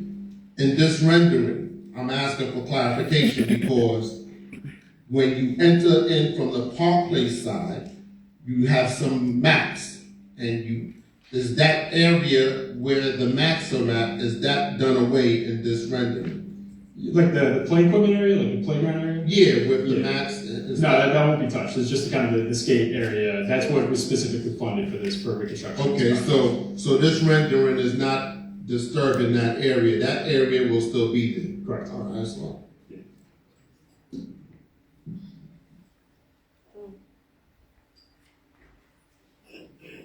I'm Shirley Mondeziers, president of St. Mark's Avenue Black Association. Of the initial meeting with Chico said, we were invited, and we had our opinions. We had skaters with us. They expressed what they would like to see in the park. It was a very good meeting. Since then, I have heard absolutely nothing. When I ran into John, and he told me that it had the meeting, I didn't know anything about it. We were not informed. No one from my block association was there. So you did not have this input from the community, which is so important. And the other thing also, for many years, as the budget has come out, I have always put in lighting for the park. Lighting is so very necessary because so many things happen when there is no light there. And I feel it's very, very important to make sure that that area is well lit. Thank you. Throughout the park, or just in the skate park area, throughout the entire park? In that area where you come in from where the gates are and you're walking up the steps, that area there is dark. There's no light, and they have the handball court there as well. That is a very dark area. And many people come from through Kingston Avenue, walk through that area to make it a shortcut, going either to St. Mark's or to Brooklyn Avenue or whatever. So it is used quite often. Okay. So, a couple more questions because we have to move on. Jim, I don't mean to disagree with you, but I've had an accident out there with the skaters. Not intentionally, I was walking my dog, they were coming, I tried to avoid them, we had a clash. The gate is not so much for them as much as it is for us. So as much as I don't want to see the park closed off, it's a safety thing. And as it doesn't really take away so much from making it open to everybody. I will say that, this is purpose-driven, built for multi-usage wheels. There's going to be skaters, BMX, all different types, and this isn't an entrance to get to a playground. That was something that came up in the input. We can only build something that comes up in these input meetings. That's what we build these for. That's why we have these input meetings. So when we do these things, we want to make sure that people can safely transverse through the park. The Parks Department doesn't have our own capital budget. We receive this funding to build specific parts of the park. We receive this funding to rebuild Broward Skate Park. We receive this funding, we have to build the skate park. So we build that, we go out, we get input. We want to make sure the right people, we get input from the area. We feel as if we've done that. We've built a beautiful design, and the community board has agreed with us in that regard. So we want to make people feel safe when we go on that, because we did, in this input meeting, we did receive feedback that people felt a little bit unsafe when they're traversing through it to get to the playground, to get to the area with their dogs, with their things like that they're walking their dog in the park. There's basketball players, all these different things. So we wanted to do that, and that was part of it. But thank you for the board for having this robust discussion about this, and thank you for Parks for being here to hear what we all have to say. I think it's really great to see the improvements that are coming to the previously paved Broward Park. Thousands of community members are opposed to the plan to pave the green space in Mount Prospect Park. And we just wanted to ask that before you publish the plan or have that discussion, that you give us at least 2 weeks notice of what you're planning. So of course, we as can any capital intelligently project comment. goes to the park system, of course, the community board will. We're here to talk about Broward Park, but understood. Thank you for your suggestion. I'm sure it's duly noted, but this voting item is about the redesign of the Broward Park skate park. Only. Are you taking another question?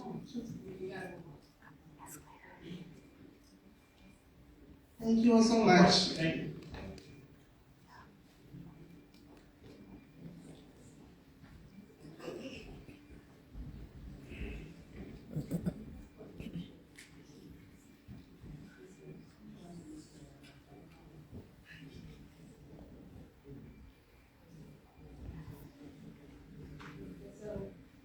You'd like to get a motion? Do you want to just reread the motion? Please? Yes. At the March 7th meeting, members voted unanimously with 10 in favor to support the reconstruction design of the Broward Park skate park, but asked that the Parks Department ensure that the highest and long-lasting grade of concrete will be used for elements to increase durability and longevity of the space, to ask Parks to consider adding more greenery, especially towards the front by the entrance gate, and when funding becomes available, to prioritize more lighting around the skate park to increase security. The committee hopes the full board supports its recommendation. Can we have a motion? Do we have a second? Mr. Ross.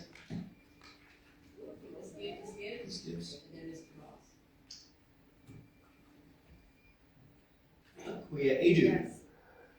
Okay. Sarah Alexis Pierre. Peter Inekwe. Yes. Peter Princess Ben James. Yes. Gil Branch Mohammed. Yes. Robert Callahan, yes. Diane Duke. Mara Lahi. Benny Fagan. Tamika Gibbs. Yes. Johnny Granville. Yes. Mohammed Hassan. Jamel Henderson. Malik Jabati. Chapari John King. Yes. Francis Langley. Yes. Robert LaPointe. Yes. Dr. Sarah Lazar. Lisa Maldonado. Yes. David Mantell. William Meehan. Quasi Mensa. Yes. Courtney Morgan. Theo Ortiz Joyner. Yes. Robert Puka. Dr. Khadija Ramarak. Yes. Yaya Raji. Yes. Nick Roach. Connor Ross. Yes. Ezra Roth. Yes. Ryan Saunders. Robin Smith. Yes. Meredith Staten. Stay. Katie Taylor. Yes. Dana Thompson. Mark Thurton. Yes. Esmond Turnbull. Rana Ua. Yes. Kimberly Watson. Yes. Yossi Weatherspoon. Yes. Sharon Wedderburn. Yes. Robert Williwax. Yes. Deborah Young. Yes. 29 yeses, 1 abstention, and the motion passes. You're done. Yes, please. Cody, are you here? Do you want to come down and then I'll do the second event after?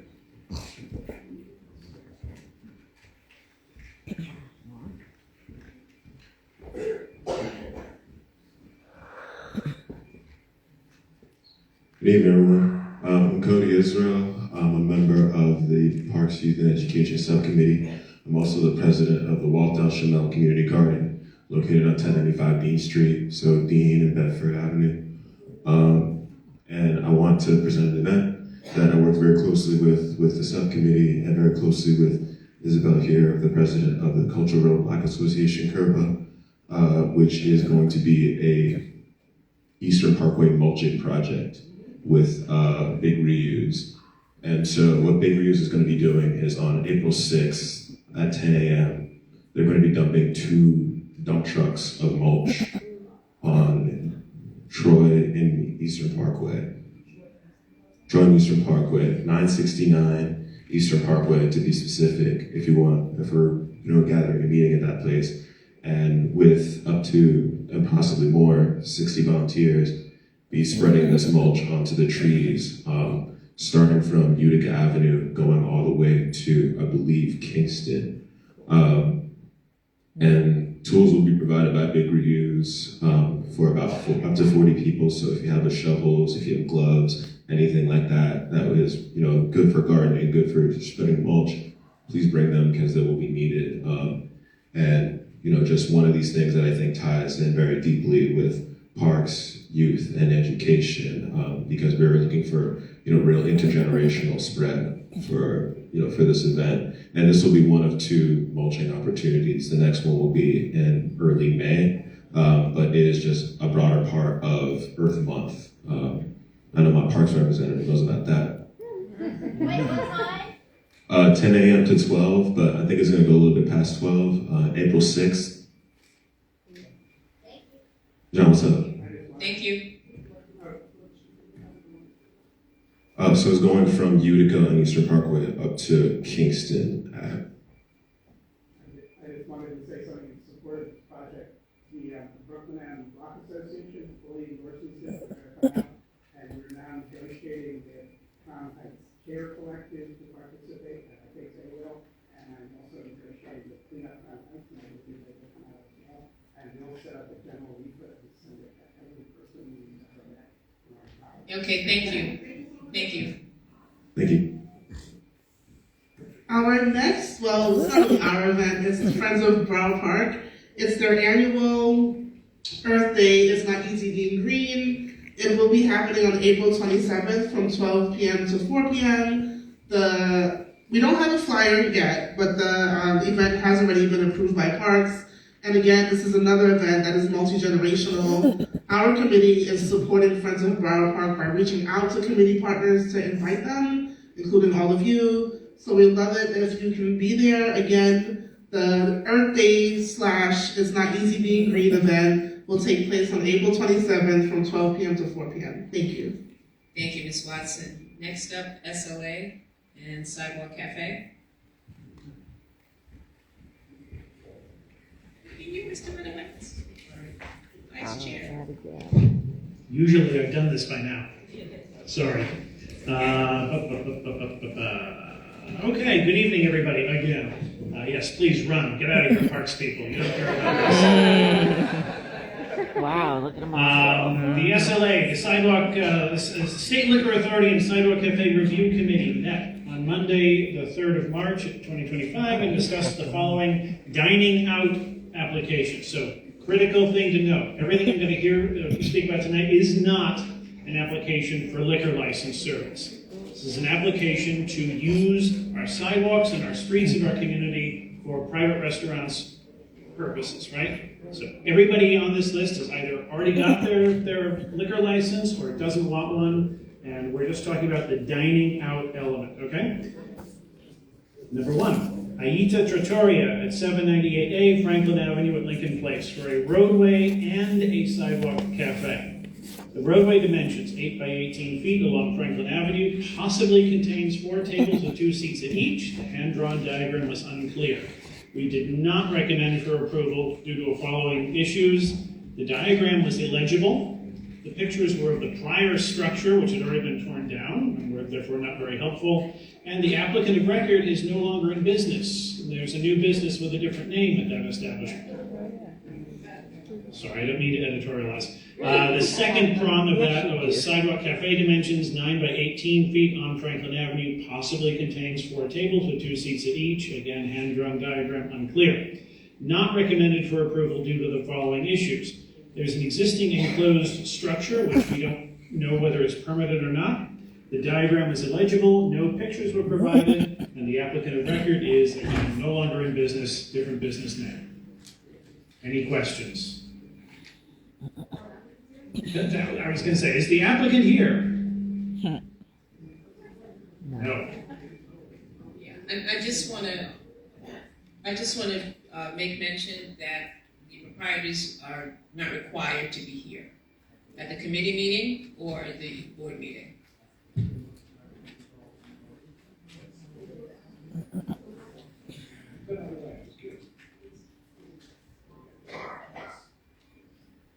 Yeah, Ms. Watson. Yes. I want to ask, Virgo was clarification on what this is a restaurant? It is, I believe, still a restaurant. It is a restaurant, but it's violating one of the tenets of our licensing rules. They've changed their name and we don't know. So that's a change of operation. Yeah. This is essentially a signal to put your correct paperwork in, and maybe we'll reconsider. Ms. Ortiz-Joyner?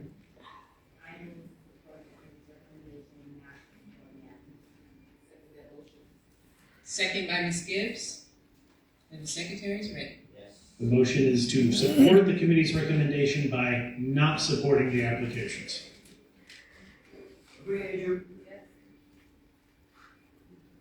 Sharon Leslie Pierre.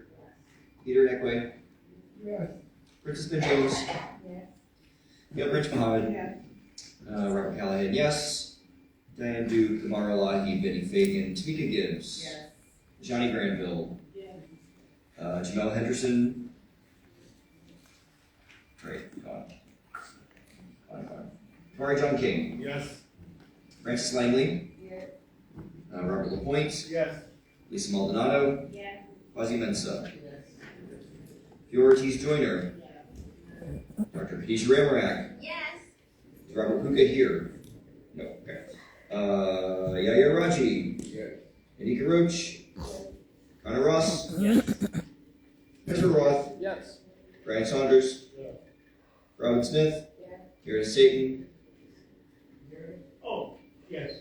Kate Taylor. Yes. Mark Thurton. Yes. Brianna Ua. Yes. Kimberly Watson. Yes. Lisa Weatherspoon. Yes. Sherry Wedderburn. Yes. Robert Whitwax. Yes. Deborah Young. Yes. 30 in favor, 0 abstentions, 0 no's. Motion passes. All right. Our second of 6, 7, 8, 9, several, is Cafe Rudis at 1453 Bedford Avenue at Park Place, also seeking a roadway and a sidewalk cafe. In fact, 2 sidewalk cafes. The roadway dimensions, they proposed 8 by 25 feet on the Park Place front. It's on a corner to the corner of Bedford and Park Place. That would contain 2 tables, each seating 6, and 3 tables, each seating 2. We recommended for approval with the modification to reduce the length from 25 to 15 feet, beginning 8 feet in from the crosswalk to provide adequate coverage.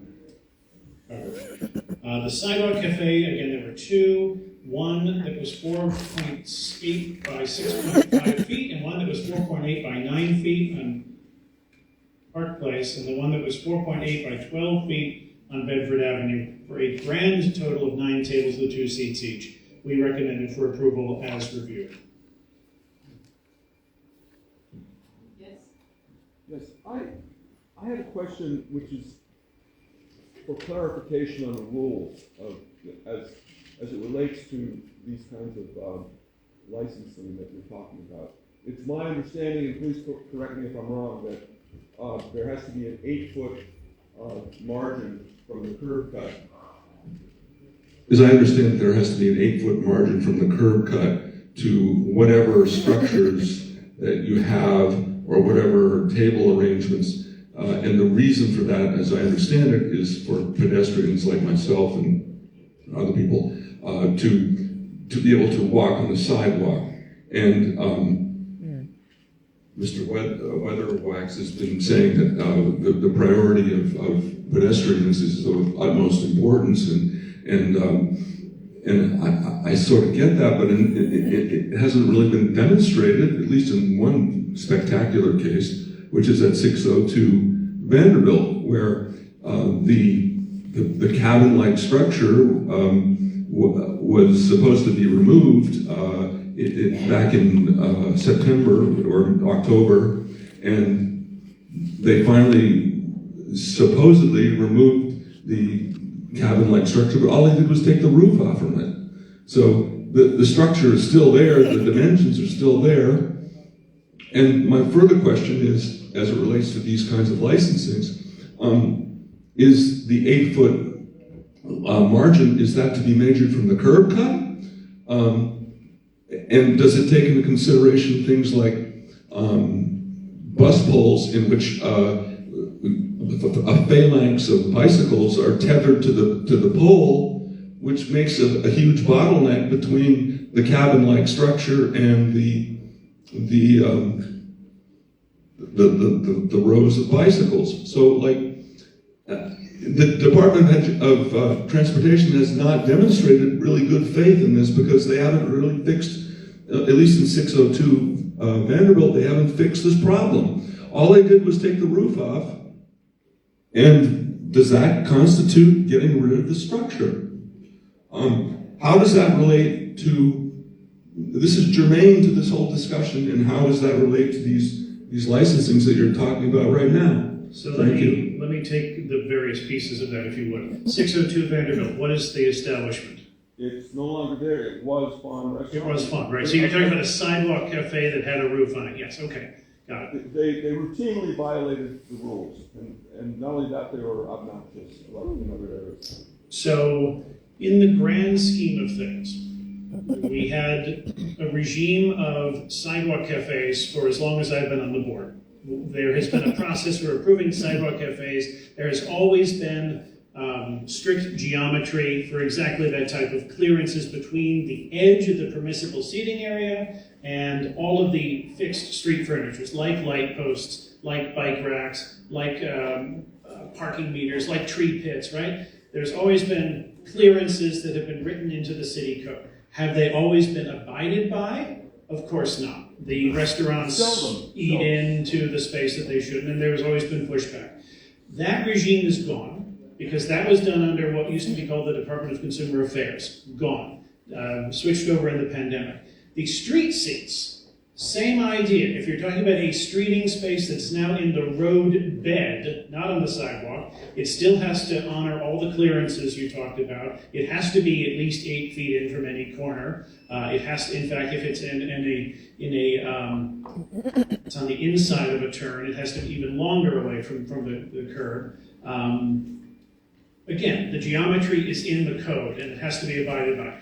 Now there is a new regime that DOT is looking at both the sidewalk cafes and the street seats holistically, and there's an approval process, which we're only at the very beginning of. Nothing in our community yet, I'll go out on a limb here, is actually been approved yet. Very few have been approved and put out. So anything you're seeing right now is a holdover from the pandemic or prior. Everyone is now going through the same process, and in the next year or so, we're going to see all of these applications come out in the wash. And in theory, to your point, in theory, the geometry should be respected, and there should be a regime for inspection and assurance that the clearances are all there.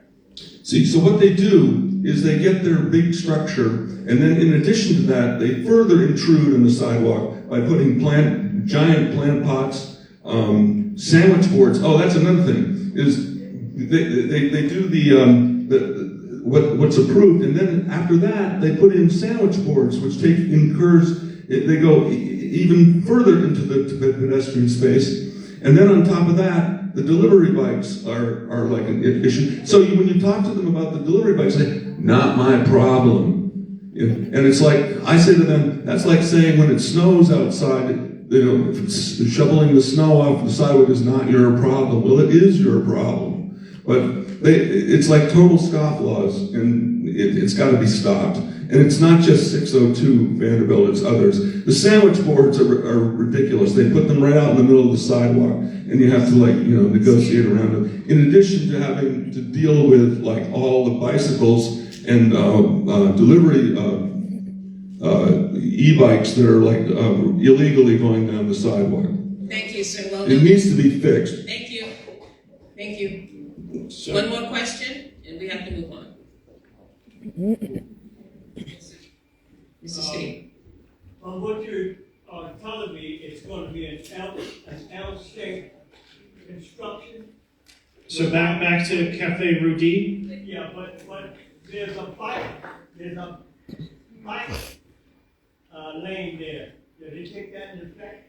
So for Cafe Rudy, the street seat is only on the Park Place block, which does not have a bike lane. On Bedford, we're only talking about a sidewalk cafe. They want to have seats in front of the restaurant on both sides of the restaurant, hugged up adjacent to. And again, this is one of those issues where we don't put the whole report in the action item, but if you've been to the committee, you would have heard that the geometry work, we were fine with the street seats. We were fine with the sidewalk element. It was the street cafe space we wanted to make a little shorter. Okay, we want to put a motion out for this application. So the vote would be to support the committee not supporting this second item here. Supporting with modifications. The modifications, excuse me. Cafe Rudy. Cafe Rudy. We haven't voted on it yet.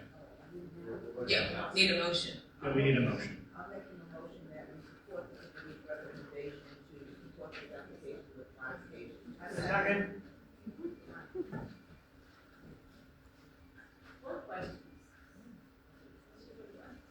Did we do the two items for Trattoria? Yes, we did. We did Just them all want to make sure. together, yeah. Okay. So there's a motion to support the committee's recommendation, which is to support Cafe Rudy, the road bed with modifications, and the sidewalk cafes as presented. Who was the second? That's actually. Thank you, Mr. Staten. Yes.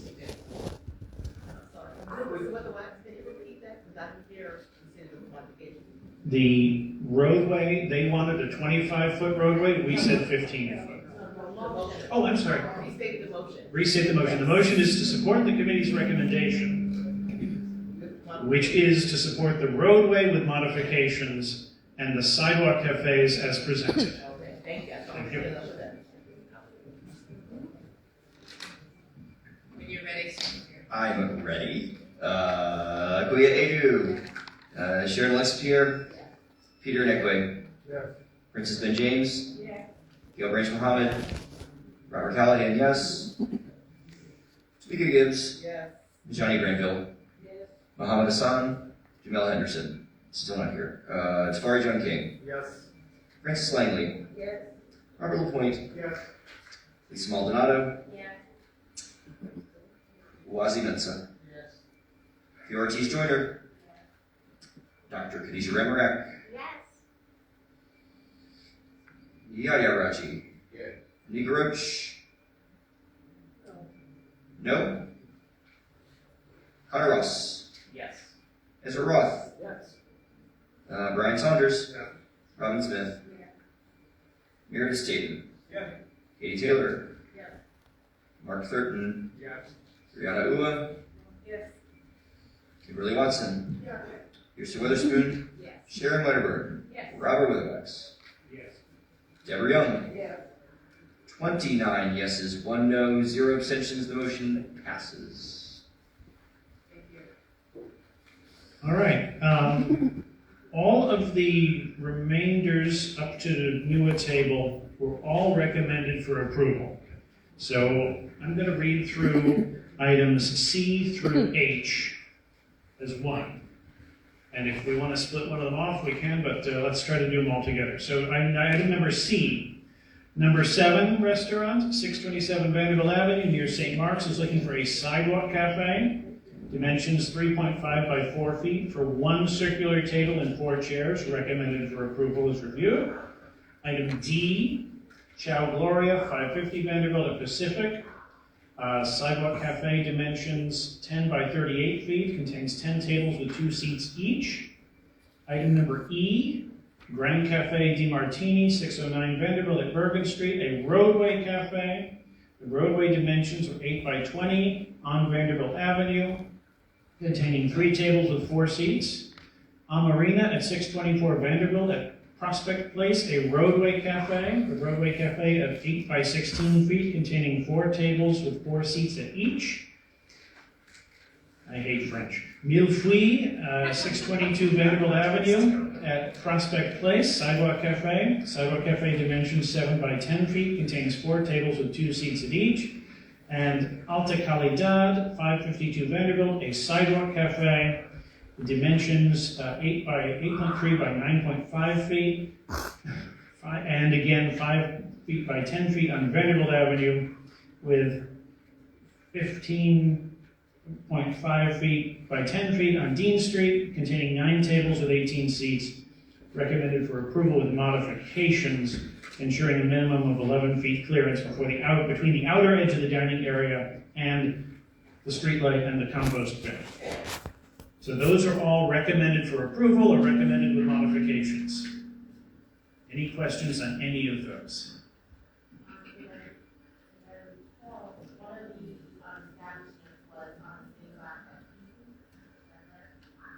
Yes, Amarina is on the Vanderbilt Avenue block that Key Food between Prospect and Park is also on.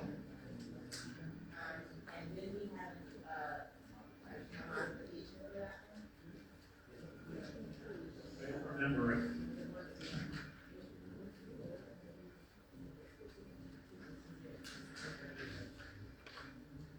Because if we're gonna vote on them as a group, me personally, I would vote no for Amarina. All right, let's take. Well, we could. I remember something about a notification, giving some notification that the board would be involved with. I don't know if that's considered the modification you're talking about. But there was something about there would be a notice to the board to give notification to the establishment that was next door to the restaurant. I don't know that. I'll speak about that after, that's important. I remember us having a conversation about the fact that it was blocked, but I didn't remember that we agreed on any modifications for it. I can check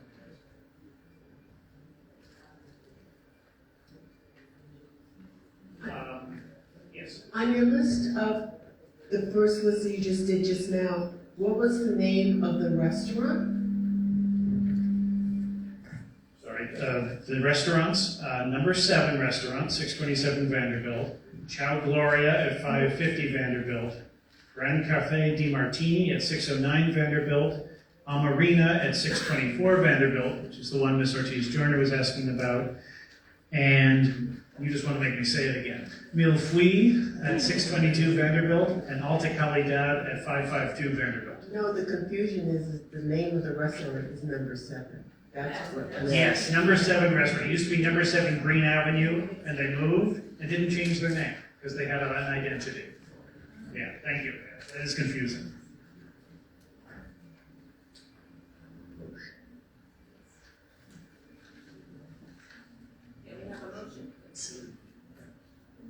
Ms. Taylor? A motion to approve as the committee has recommended. Correct. Second. Yes, I know Ms. it's a friendly amendment, but I would go as a group for the restaurant, please, that's not. This is what we're doing. Yes. So the motion that Ms. Taylor made is to vote on letters C, D, E, G, and H. For those of you who went to kindergarten, I skipped F. So C, D, E, and G, and H.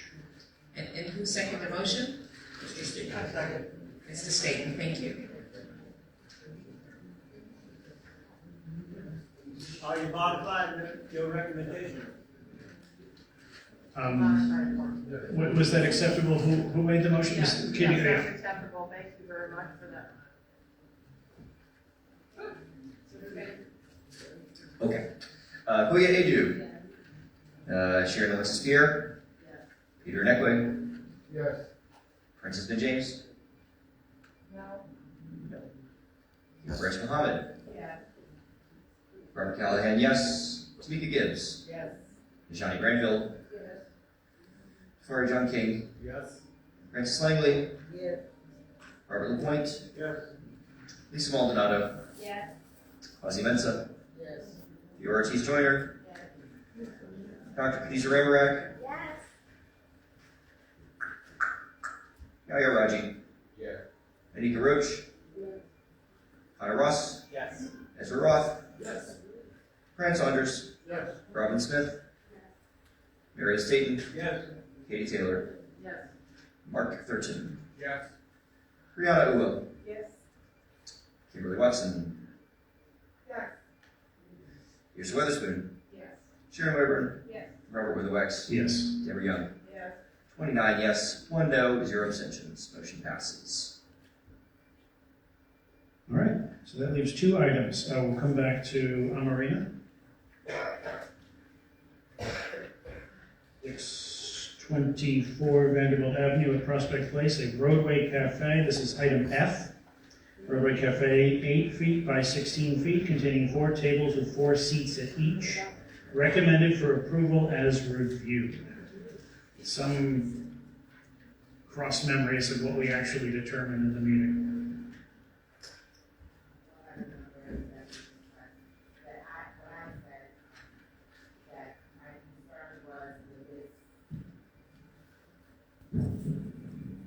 My concern with this application is that it's on the same block as a supermarket, which currently has a loading zone, and then to add this to the roadway could possibly impede the business of Key Food. I don't know if that's within the purview of voting on the application, but that is my concern regarding this application. Thank you.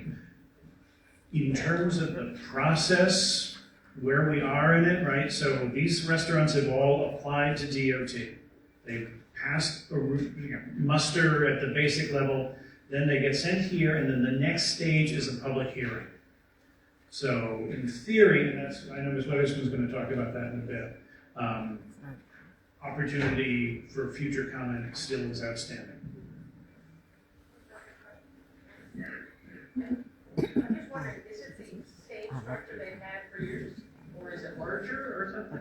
It's actually smaller. It's smaller. Yeah, because one of the changes, when I was talking about the old regime and the new regime of the regulations, one of the changes is you can only have a street seat that is as wide as your storefront.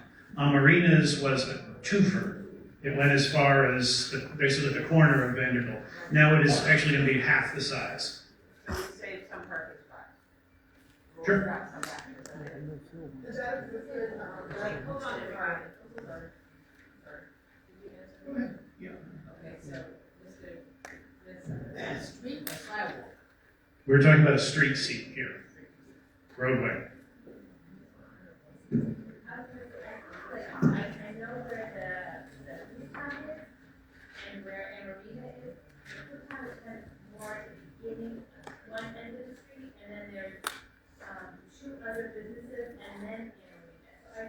we have enough space for loading? Yeah, there's a laundromat, there's the pet food store, there's Dilly Dally, there's at least 3.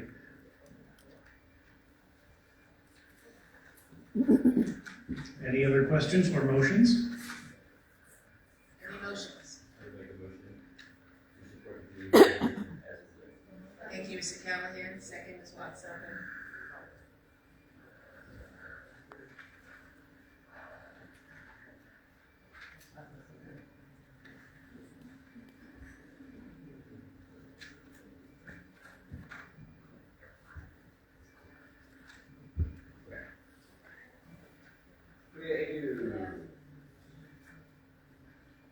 Sharon Alexis Pierre. Peter Neckway. Gail Branch Mohammed.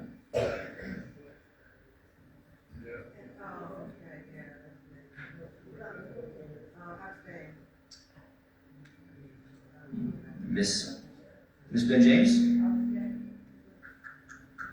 Callahan, yes. Tamika Gibbs. Johnny Granville.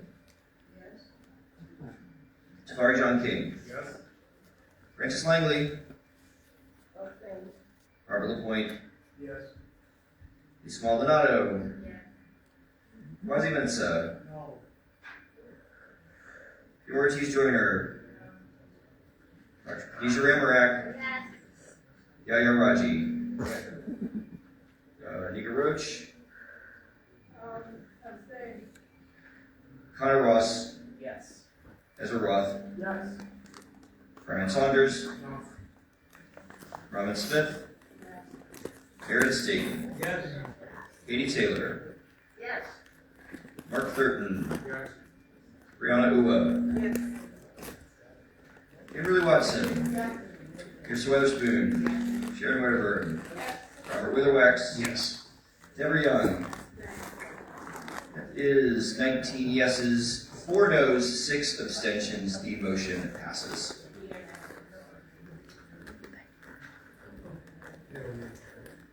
Do you want to know?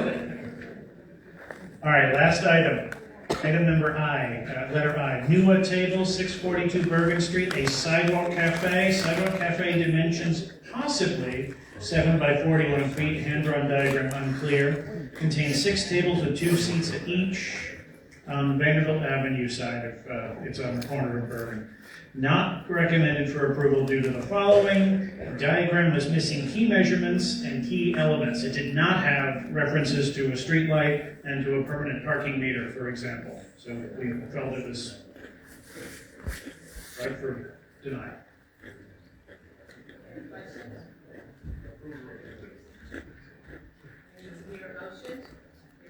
Motion to approve the recommendation of. Second? Who's the second?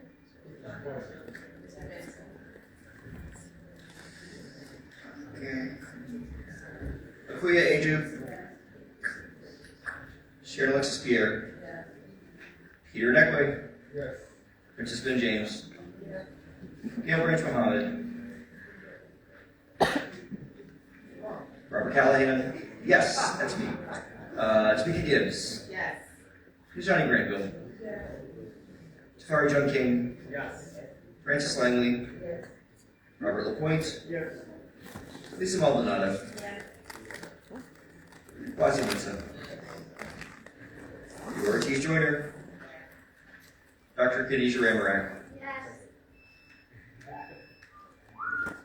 Yaya Raji. Yes. Anika Roach. Connor Ross. Yes. Ezra Roth. Yes. Brian Saunders. Robin Smith. Meredith Staten. Yes. Katie Taylor. Yes. Mark Thurton. Yes. Brianna Uwa. Yes. Kimberly Watson. Kirsten Weatherspoon. Yes. Sharon Wedderburn. Yes. Robert Witherwax. Yes. Deborah Young. Yes. Folks, we love to hate. 30 yeses, 0 noes, 0 abstentions. Unanimity about the table.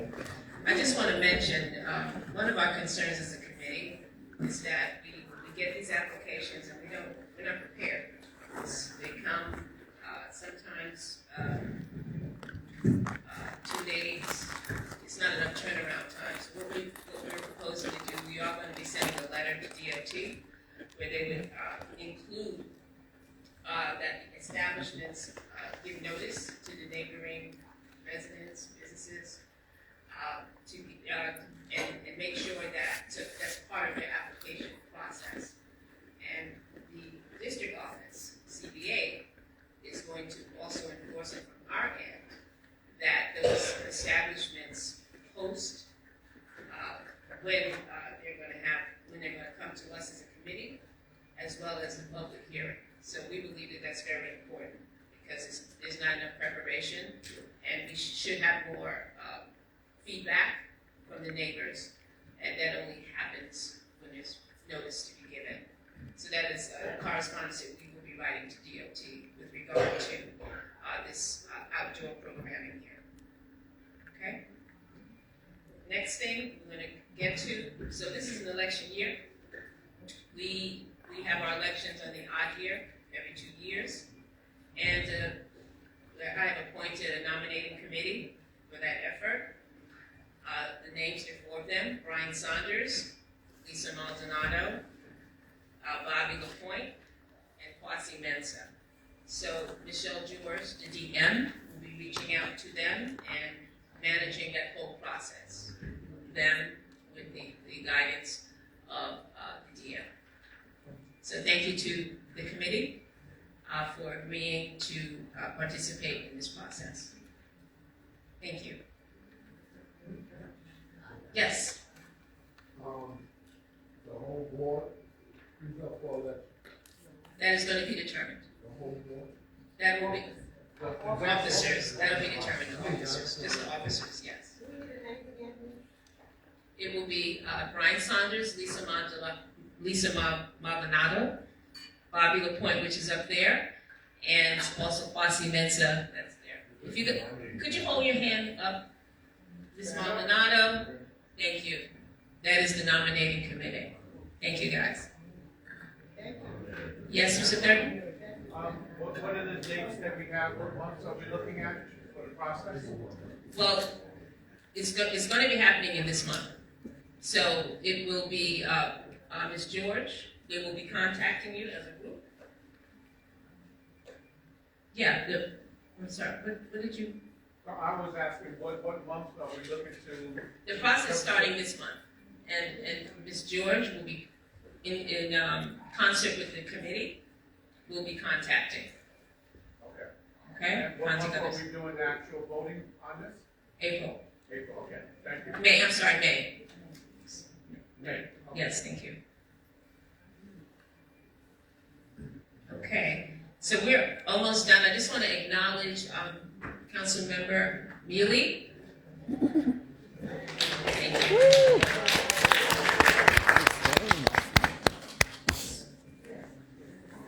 Yes, please, briefly, but thank you. We just have to be out at this time. Thank you. Good evening, everyone. Good evening, everyone. I'm Councilmember Mealy. I just want to say one thing. We have to be very alert with our seniors. I have 2 seniors that someone have signed off on their insurance policy. That's very brand new. Their life insurance policy. So please, we had to give up a lot of money to help this family to bury their grandmother. So please be alert. I'm the chair of Senior Centers and Seniors Food Insecurity. If you know of any seniors going through anything, please call me. Y'all know my number, right? Yeah. Y'all sure? Yeah. 718-953-3097. 718-953-3097. And guess what? That will be the number forever for the 41st Councilmatic District. Any elected official, their telephone, if they're in office or out of office, their number is the same. So no one can say they can't get in contact with their elected officials. Is that okay? All right. Yes, ma'am. 3097. Yes, 718-953-3097. And this month, we have 2 advisory board meetings. That's when the community come in and tell me they don't like my hair or what's going on in the community. But we do twice a year on Sundays. So our next advisory board meeting is on March 30th. Right now, it's at 400 Rockaway and Pickens Avenue. Because I have a big community, Hasidic Jewish community, Seventh-day Adventist, and Muslim. And it will be packed on that Sunday. So if you're not going to church, you could come to my office, March 30th. Thank you, board. Good night. Thank you. From 11 to 12:30. And after that, every third Saturday of the month, we have advisory board meetings. We had HPD, we have Narcan training, we have everything that you possibly will need in this community. Thank you. Thank you, council member. And do we have any old and new business? I am going to stand up. Okay, 1 second. Okay. Yes? My name is Denise Yonker. I'm part of the Unpunch group. And first of all, I want to thank all of you for all of your years of devotion, the executive committee and all the committee members. I'm so impressed with everything that everybody here does. That being said, we put a resolution before you. We revised it as requested. We went to the number of committee meetings you asked us to go to. Oh, I'm sorry. I thought I had a pretty loud voice to begin with. And the committee members from their committees that we visited all reported back to you. They said, and so I just want to go on the record for this, that they would approve our resolution with modifications. Those modifications have gone into existence because of the DOT and funding, we realize that, but it would be nice, it would be a great gesture of goodwill on the part of the executive board, since we did do everything that you asked, just for you to vote on it, that's all. And that's everything I have to say, and thank you for your time and all of your dedication. Does anyone else have anything to say before we leave? Oh, I do. We really have to go, because we're beyond the Be time. careful with the Parks Department. Once they say they're gonna do something, make sure they do it, no matter when or whoever is in office. We had a project at Lincoln Terrace Park. I paid for it 12 years ago, and it was never put in. And I got back in office, and now I'm making them put it in. They would have took that money and did something else. So please pay attention to the Parks Department. I'll second that motion. That's what I'm talking about. Excuse me, before we leave, I wanted to thank my member of my Veterans Committee, Robin Smith, because she did give us a very excellent presentation at our February meeting on some programs for veterans, and I neglected to mention that. It will be in my minutes, but I wanted everyone to know that. So thank you so much, Robin.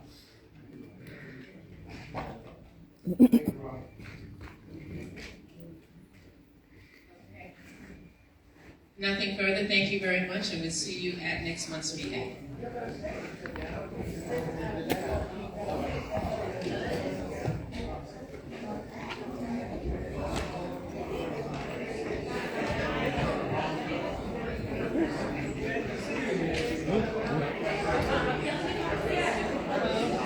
nice to have like a timeline.